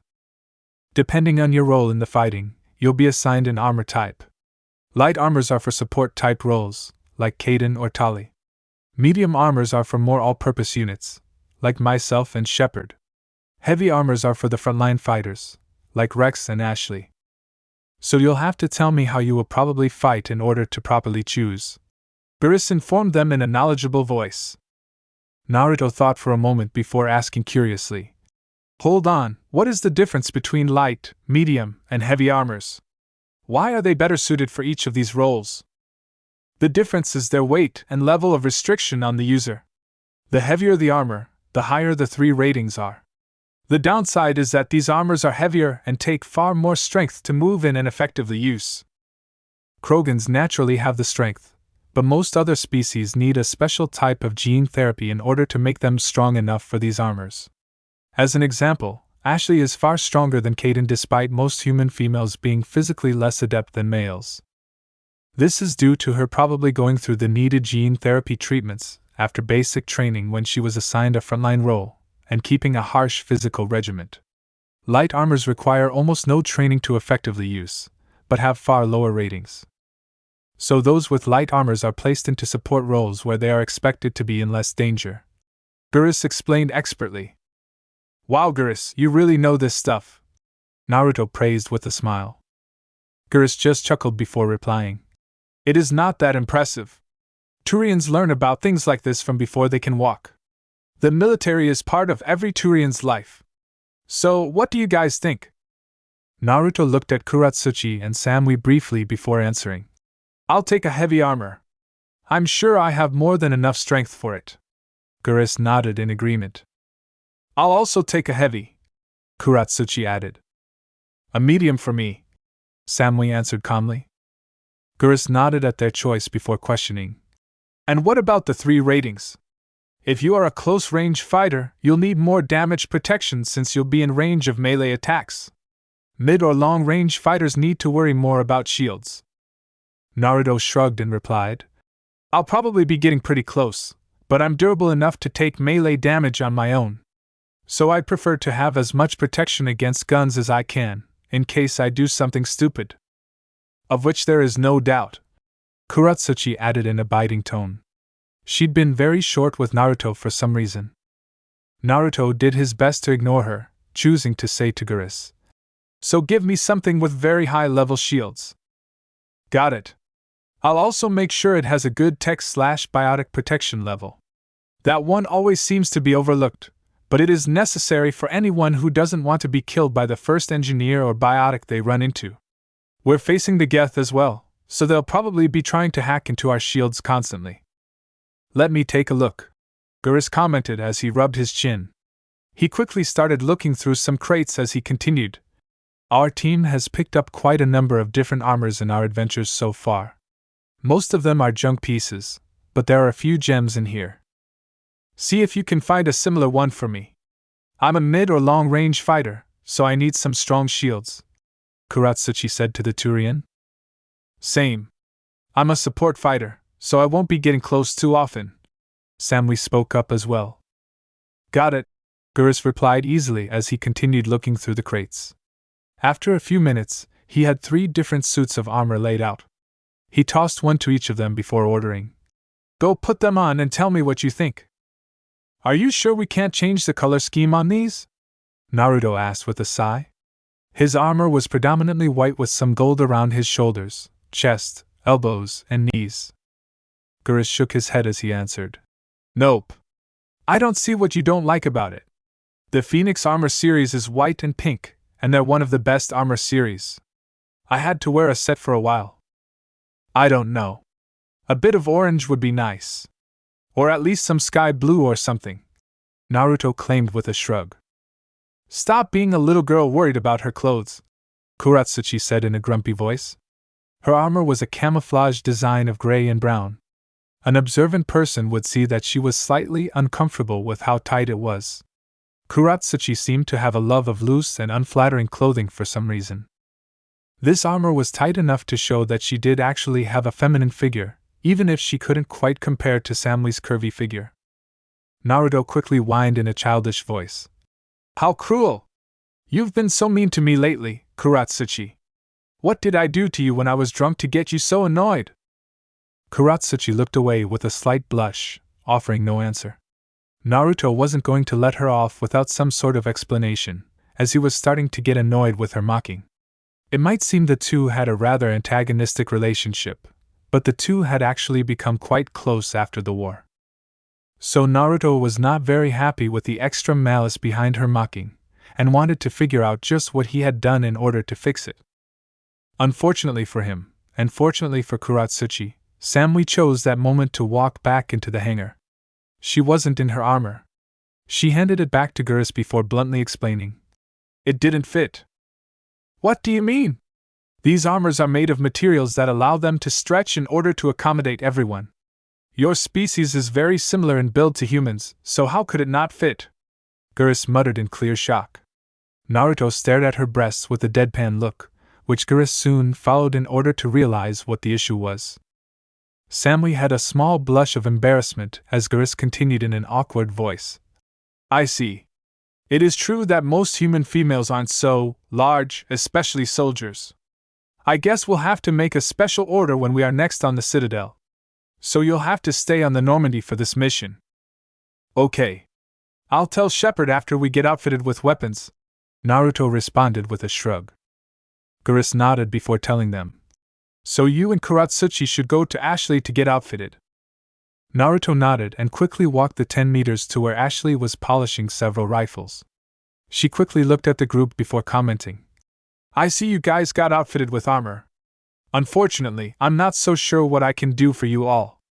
Guns need a certain degree of skill and training in order to properly use them. Any idiot can hold and fire a gun, but real soldiers need to be able to do more than that. Naruto raised an eyebrow at the condescending tone she used when she said real soldiers. Don't worry, Ashley. The commander let Naruto test out our weapons when we were stuck there. Naruto's a crack shot. After only a few test shots, he was shooting like the best marksman of any species. Can turn a pistol into a sniper rifle with his sharp eyesight, Geras yelled over. Ashley clearly looked like she doubted that, but eventually shrugged and caved. She turned to the two and explained. There are several different types of guns. An assault rifle, which is a very versatile weapon, usually used at mid-range against opponents with high shields. Shotguns are used at short range. Pistols are typically the weapon of choice for support troops. Lower damage and firing speed, but useful for supplementing tech or biotic abilities. Then there are sniper rifles, which fire a single high-damage round. Highly accurate, these weapons are usually used to take out the enemy's support-type troops that hang out in the back and have lower shields. There are also grenades, which are used to damage groups of enemies that cluster together. What about the differences between weapons within a single category? Naruto questioned as he absorbed the information. Ashley nodded before answered.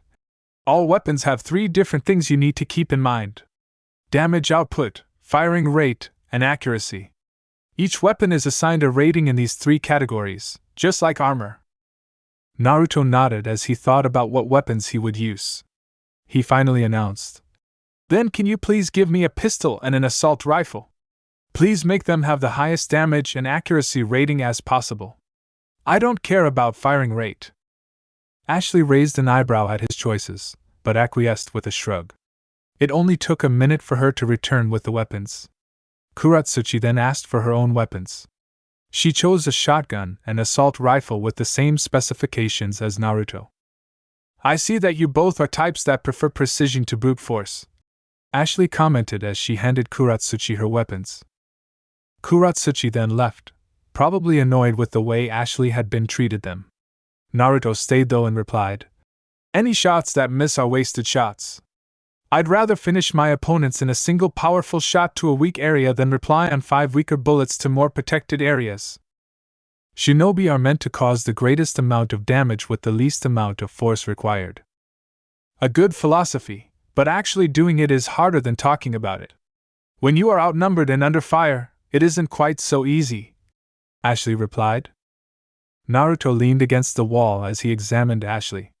Finally he questioned, You don't much like aliens, do you? Ashley let out a rather unladylike snort before she answered. I have nothing against aliens. In my opinion, we're all just animals. Then why are you acting like you do? Naruto asked with a raised eyebrow. Ashley looked like she debated internally for several moments before finally replying. I don't have anything against aliens. I just don't particularly like them either or how the commander is relying on them. Naruto tilted his head in confusion before asking, Can you elaborate?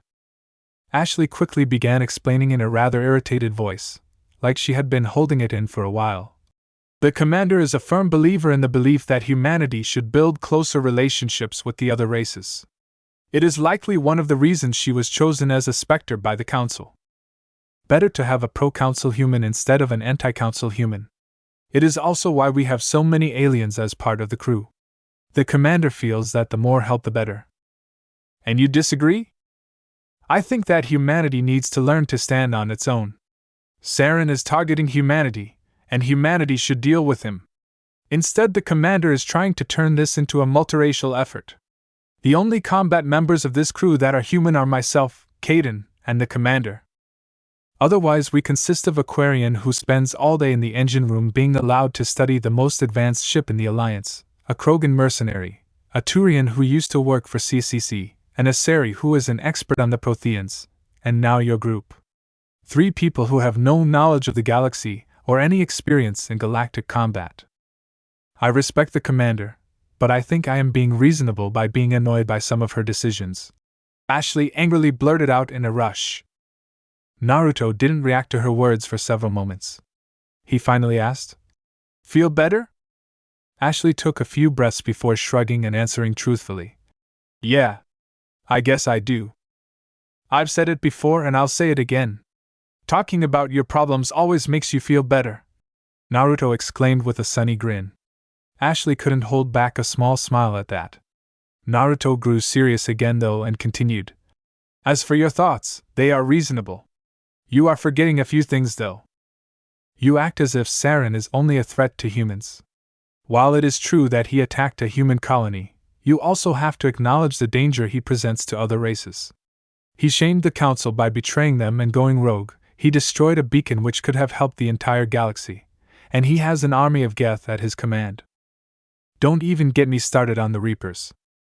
The Alliance can handle it alone," Ashley exclaimed defiantly. Naruto just stared at her intensely before speaking slowly. "That isn't the question here. The proper question is, does the Alliance want to have to handle it alone? The entire Council is based around the idea that cooperation and standing together benefits those involved more than standing alone does. Considering that the Council has survived 3,000 years, it must have something going for it.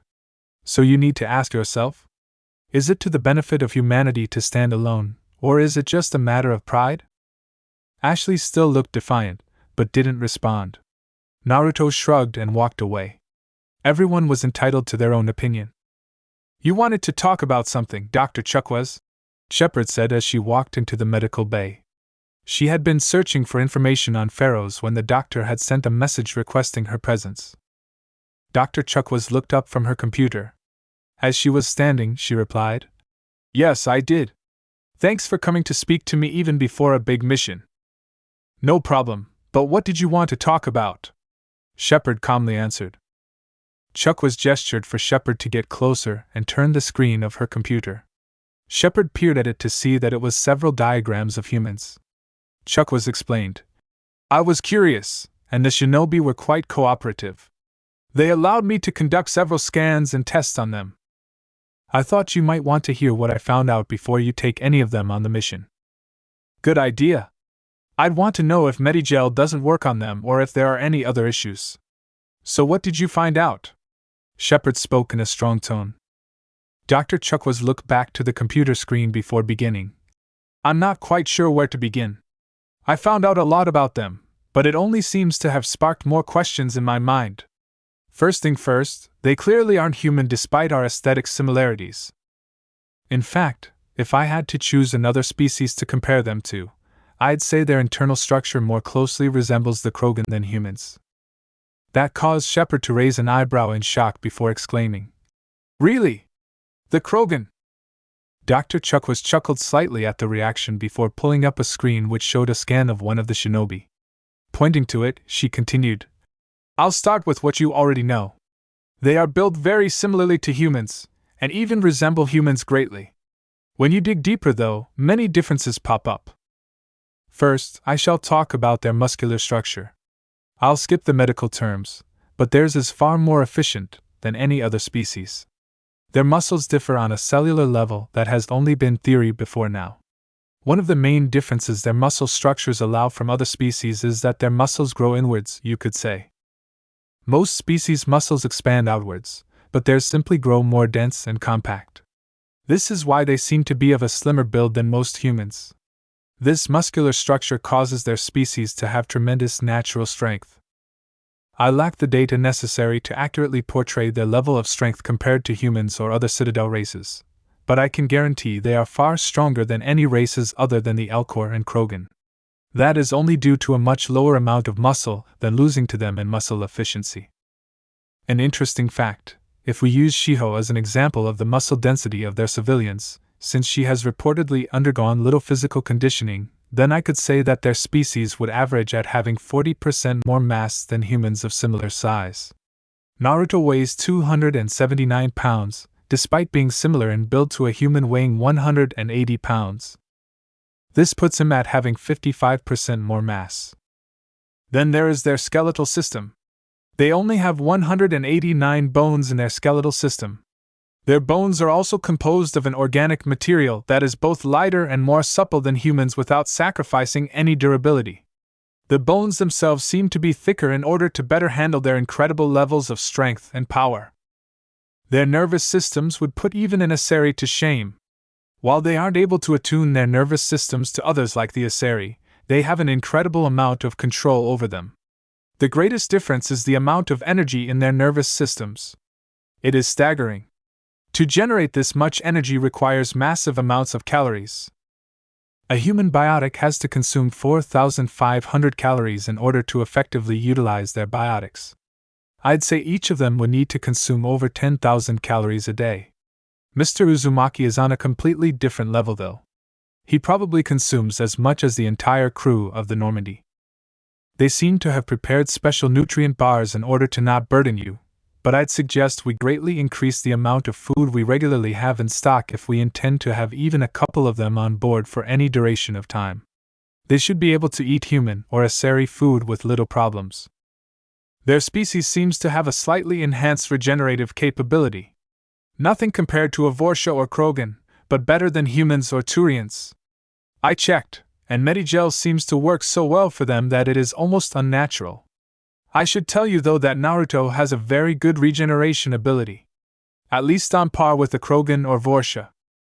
The reason that I said their internal composition is closest to the Krogan is due to their organs though.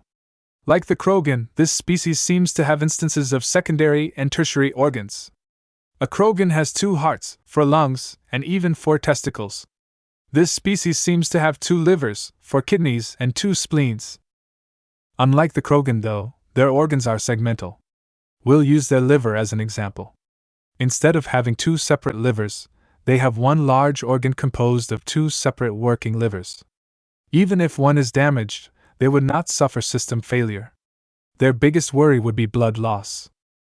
In fact, their regenerative capabilities seem centered around restoring damaged organs to a working condition. This grants them incredible protection against death by stab wounds. Their only weaknesses would be the heart, brain, and spinal column. Considering these are fatal to all except Krogan and Vorsha, then it isn't really a weakness. Their lungs are incredible as well. It is difficult to explain without going into technical terms. Simply put, their lungs are better able to handle different levels of oxygen concentrations. I'll compare them to humans on Earth. Earth's atmosphere is about 20% oxygen. Humans breathe this in. We exhale air that has approximately 16% oxygen. So humans are only able to extract around 1/5 of the oxygen we breathe in. So if we are on a planet with an atmospheric composition of only 15% oxygen, we would extract 1/4 less oxygen per breath. That would be too little to successfully colonize that planet. This also applies to Asari, Turians, Solarians, and most oxygen-breathing sentient species. It seems that carbon-based life tends to evolve on planets that fit these conditions. So all the oxygen-breathing species can only easily colonize planets with an oxygen level between 18 to 22%. A rather small range. There are plenty of planets just outside this range, like Aratote or Neokal. Both require rebreathers and domed habitats. Sorry, I'm getting off topic. Basically, this species' lungs are capable of changing the percentage of oxygen they absorb. They have highly advanced and efficient alveoli, which is the part of our lungs which extracts carbon dioxide from our lungs and replaces it with oxygen. The main thing you need to know is that their body only uses a portion of their alveoli in daily activity. The rest lay dormant until they are needed. One unfortunate side effect of their muscular system, multiple organs, and overpowered nervous system is that they need far higher levels of oxygen. This amount also increases to ridiculous levels when they engage in strenuous physical activity. So that is why the majority of their alveoli lay dormant until needed. They then activate in order to increase the amount of oxygen running throughout their body, only to go dormant again when their body settles down. This would give them incredible cardiovascular endurance, but it also will theoretically allow them to breathe and function in a wider range of oxygen concentrations than other species. Too little oxygen in the atmosphere, their bodies will naturally increase the amount they take in with each breath. Too much and more alveoli will shut down. Their highly advanced alveoli also seem to cut down on the intake of other gases besides oxygen as well. They could seemingly survive on and colonize planets with oxygen levels too low or other toxic gases too high in concentration for other species. The lungs are also resistant to damage. A bullet wound to a lung might incapacitate or hamper them, but it likely wouldn't be lethal. In summary, Commander, this species seems specifically designed for war and combat.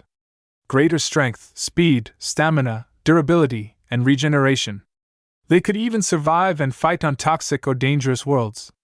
In fact, it is almost suspicious how well suited to combat this species is. Not to mention how physically advanced they are. Dr. Chuck was finished in a hesitant voice. Shepard, meanwhile, was rubbing her temples as she tried to absorb all the information just presented to her. It was a lot to take in. The summary was that this species seemed very well suited for battle, but as a commander, Shepard had to try and remember all of what she was hearing.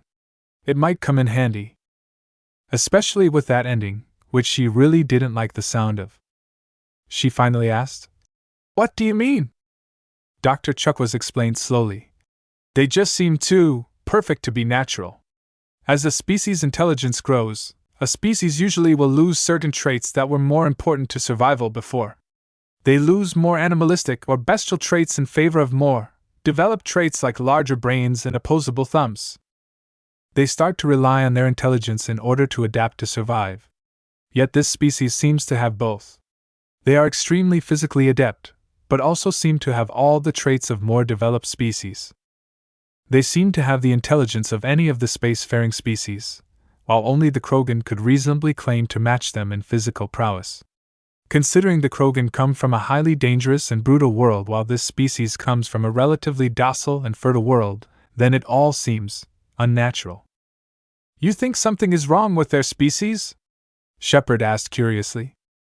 Dr. Chuck shook her head and sat down before saying, "Never mind, Commander. I shouldn't tell you of such things right before an important mission, especially when I have no real proof. I'll continue reviewing the data and conducting tests that the shinobi approve of. If I find anything else, I'll tell you." Shepard shrugged and acquiesced. Instead, she asked, "So the shinobi are ready for combat?" "More than ready, I'd say. Only Rex might be more of a challenge for the enemy to put down, and I seriously doubt that we have seen everything they have to offer," Chuck stated with a wry grin. Shepard chuckled and agreed. "Of that I have little doubt. Naruto seems like the kind of person that always manages to surprise you. It can be almost disconcerting in a way." "I agree. Despite that, though, his heart is in the right place. That I can tell.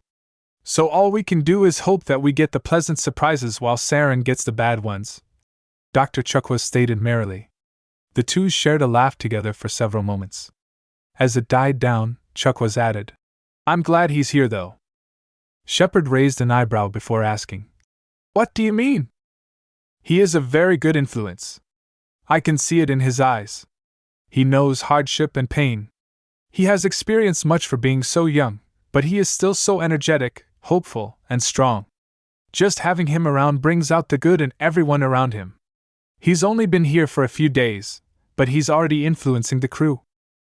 "Did you know Thales already memorized the names of everyone on the ship?" Dr. Chuck asked with a calm smile. "No. I didn't," Shepard answered, slightly discouraged. "She didn't know everyone's name. She's always kept a professional distance from her crew. To know a newcomer on the ship had already interacted more with her crew than herself made her feel guilty. He seems to enjoy wandering around and talking to everyone. It is subtle, but the crew is a bit more determined and confident than before. When on a mission like ours, it is nice to have someone like Naruto around. Always carefree and cheerful when the mood needs to be lifted, and always willing to lend an ear and some friendly, and surprisingly wise, advice for any problems the crew is having. He seems to have an aura that just makes people trust him. People have been more relaxed and carefree since he arrived. I mean, look at you. Shepard blinked in shock before exclaiming. Me? What do you mean? Dr. Chuckwas chuckled before commenting. It is pretty clear. No offense, but I doubt we'd be having this conversation if you hadn't ever gone to that planet. You would probably have asked for a summary of my findings to be sent to your computer. Even if you had come down, you certainly wouldn't have stayed to chat like this. Shepard sputtered slightly as she tried to come up with a response. Had she really been acting differently lately? Sure, she had always made sure to keep a professional distance between herself and most people, but it wasn't like she was rude or antisocial. Although once she started thinking about it, she did have to admit that she probably wouldn't have been talking to Dr. Chuckwas like this with her earlier mindset. And could her slightly changed behavior be traced to Naruto? She did admit that she quite enjoyed the blonde's company compared to most people she had interacted with, but she wouldn't go so far as to say they were truly close. She had only known him for a short while. Could he really be influencing her without herself realizing it? Seeing Shepard's thoughtful look, Dr. Chuckwas continued. No need to worry, Commander. It is good to see you like this. You are smiling a bit more now. Shepard didn't know how to respond to that, but luckily she didn't have to when Joker's voice announced over the intercom. We are about to enter orbit around Pharaohs, Commander. ETA 10 minutes. Shepard gratefully took the excuse to leave. As she left to prepare, she wasn't quite sure what to think about the change she had apparently undergone without even noticing.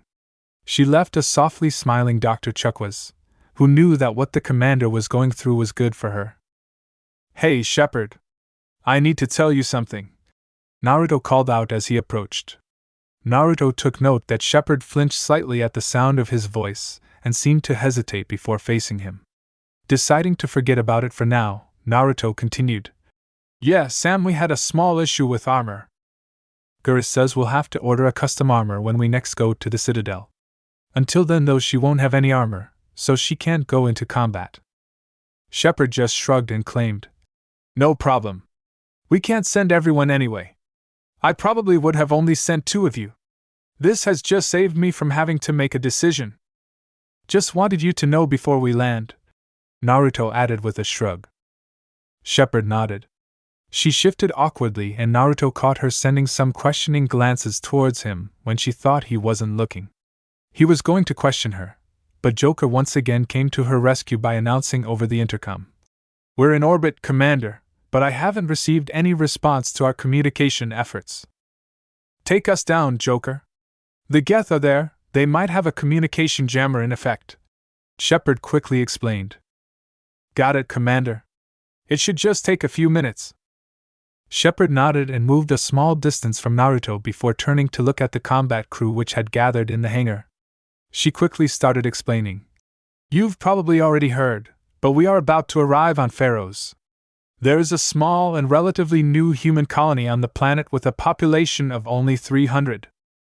The colony is funded by the Exogeny Corporation. The colonists work for Exogeny in return. We have received a report that Geth had attacked. There must be something there that concerns Saren. We are going to go in, clear out the Geth, and try to figure out just why Saren sent them there. When everyone nodded, Shepard started again. We now have enough crew that we can send in more than before. So we'll be sending in 2 teams of 3. I'll be heading one, and Naruto will be in charge of the other, Shepard informed them calmly. She was surprised though when Naruto cut her off by raising his hand. Sweat dropping slightly at the childish action, she asked. Yes? What is it, Naruto? Should I really be leading one of the teams? He immediately questioned. When Shepard gave him a confused look, so he elaborated. I know I'm awesome. I'll be the first to point that out, but I also must admit that I lack experience in your style of combat. I can naturally adapt quickly, but it might not be a good idea to have me in charge right now. This is my first mission with you guys after all. Geras would be a better choice. Rex or Kaden would probably work as well. Naruto enjoyed the looks on everyone's faces. He knew exactly what they were thinking. Naruto noticed that ever since he grew up and became more serious that people naturally seemed to look to him for leadership. They were probably surprised to realize that his argument made sense. It really wasn't smart for him to be put in charge on his first mission, and they were all clearly surprised that they hadn't noticed it before. Shepard recovered quickly though, and nodded before responding. All right. Geras, you'll be the one leading the second team. Geras seemed surprised, but automatically straightened and replied. Of course, Commander. We need to make sure these teams are suited for fighting the Geth. So each team should have at least one person with technical skills. Alright, so these will be the teams. I'll take Kuratsuchi and Tali. Geras, you'll take Naruto and Kaden. So make any last-minute adjustments before meeting at the exit. Shepard ordered confidently. She then turned and left. Naruto thought for a moment before shrugging. He started leaving, but a hand on his shoulder stopped him.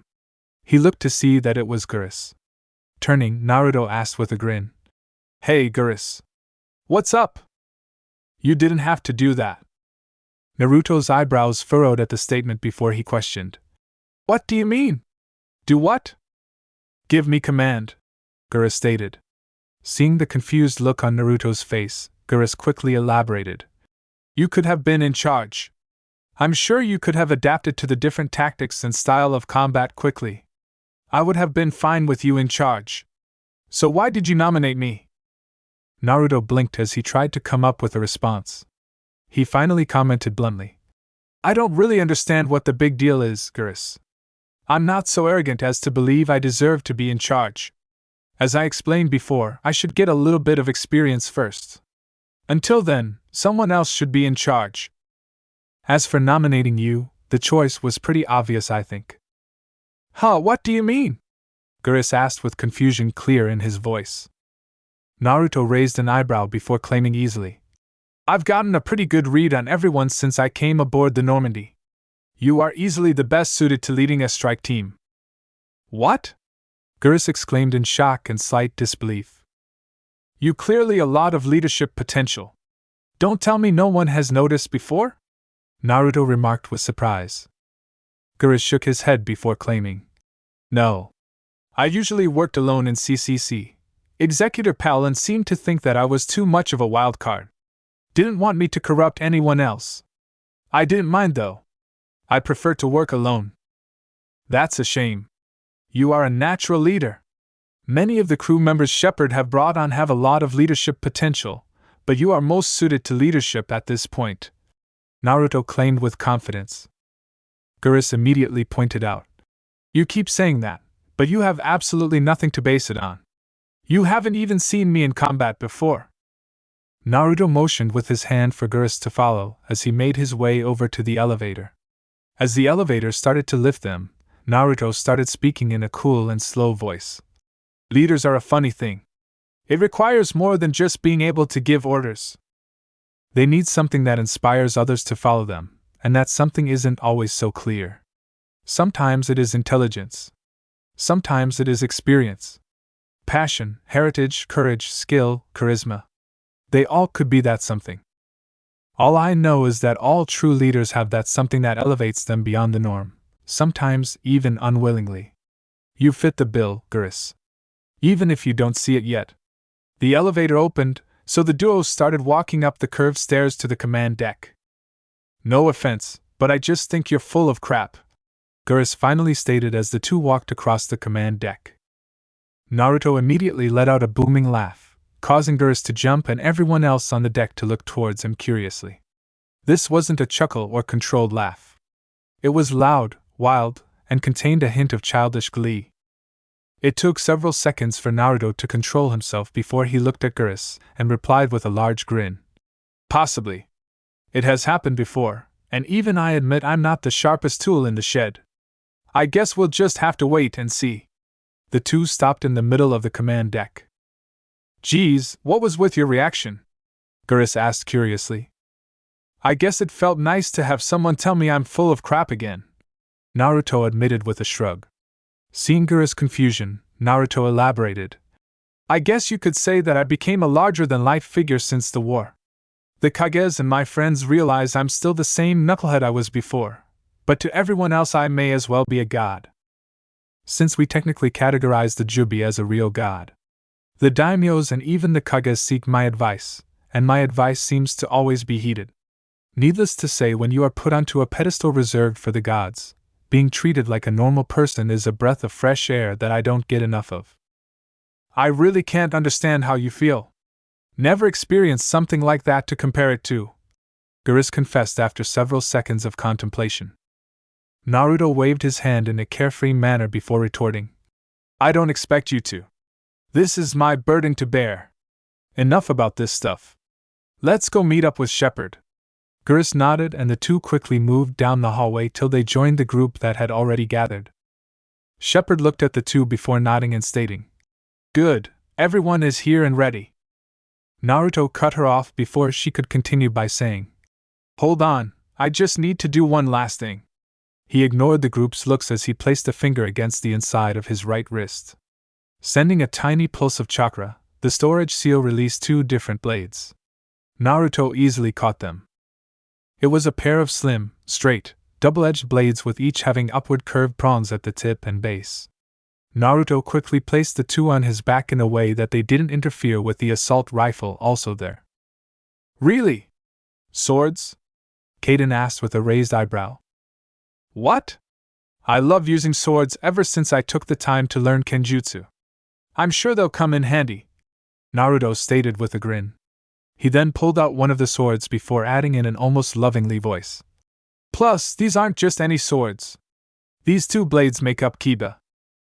Kiba is one of the 7 swords of the mist, 7 of the strongest swords on my world. After the war I was placed in charge of all but one since they didn't have any users. 4 of those have been given to people who can properly use them. I use Samahata more often, but I think Kiba suits this situation more. Gripping the handle, Naruto sent lightning chakra through the blade, causing them all to back up besides Kuratsuchi. Satisfied, Naruto placed the sword on his back. Shepherd was the one who asked in a cautious voice, Samahata? Grinning like a shark, Naruto quickly unsealed the chakra-devouring blade. Since Naruto didn't bother wrapping the blade, it was unleashed in its awesome and totally terrifying form. The living blade was engorged with its scales sticking out. It even opened its mouth and let out a disturbing sort of laugh. The group had been cautious before from watching Kiba spark with electricity, but they were totally terrified by the appearance of Samahata. Jumping back, Tali immediately exclaimed, Kila, what is that thing? Naruto frowned and pet Samahata, causing it to start preening, before responding, Don't be rude. You're hurting its feelings. That thing is a sword? Shepherd finally managed to ask while watching Samahata like a hawk. Naruto just grinned viciously as he answered, Yes, but not the usual kind. Samahata doesn't cut, it shreds. Looking at the sharp edges of the scales, the group let out a simultaneous shiver at the thought of it. And it is alive? Shepherd questioned. Naruto continued to pet Samahata as he replied, Yep, although it might be best to think of it as an animal. It is intelligent, but it really doesn't care about anything other than eating and fighting. The concept of reason and logic simply don't exist for Samahata. It is ruled by instincts. Samahata let out a cute, disturbing giggle at that. Shepherd sighed as she commented, So now your species are able to give sentience to a sword. Why am I not surprised? Naruto waved his hand as he quickly interjected, Don't worry. Samahata is a special case. No one really knows how it was made. The blacksmith who made it also made the other swords. He somehow gave each of them special abilities, but never passed on how he did this. Special abilities? Like what? Geras quickly questioned. They are varied. Kiba is able to convert raw chakra into lightning-natured chakra. This means any shinobi can enhance their sharpness. So they are often called the sharpest swords in existence. Samahata is sentient, and thus is actually capable of rejecting someone who is trying to use it. Spikes erupt out of the handle if it rejects you. Not pleasant. Samahata's greatest ability, though, is its ability to devour chakra. Against shinobi, such an ability is literally invaluable. Not so much here, though. I assume that it could eat the dark energy that constitutes biotics. Since we are going to be fighting Geth, though, I don't think such an ability will be useful. Samahata probably wouldn't like being used to Bastion machines either. So I'll stick with Kiba for now. Naruto explained as he resealed Samahata after giving it another pet. The group relaxed once Samahata was sealed away again. Are you ready now? Shepard quickly asked Naruto. After he nodded, Shepard spoke aloud. Joker, how much longer till we dock? Just a minute, Commander. We're coming in now. Shepard nodded and quickly commanded. We'll leave the ship immediately after landing. We'll stay as one group for now. Stay alert. We still haven't received any communication from the colony. The Geth might have wiped them out already. We'll check to see if there are any survivors and then go from there. The group nodded. They each pulled out a weapon and readied themselves. It took another 30 seconds or so for the light to go off, showing they had docked. The group quickly moved out, with Shepard leading. As soon as she hit the fresh air, she scanned the surroundings. She waved them forward after making sure it was clear. As the group advanced forward, Naruto caught movement from the corner of his eye. Chapter end. Now watch daily exclusive and censored Lemon stories and mature content, along with NSFW images, featuring Harem girls characters from the fics. Access all this and more on my Patreon. Click the link in the description to explore.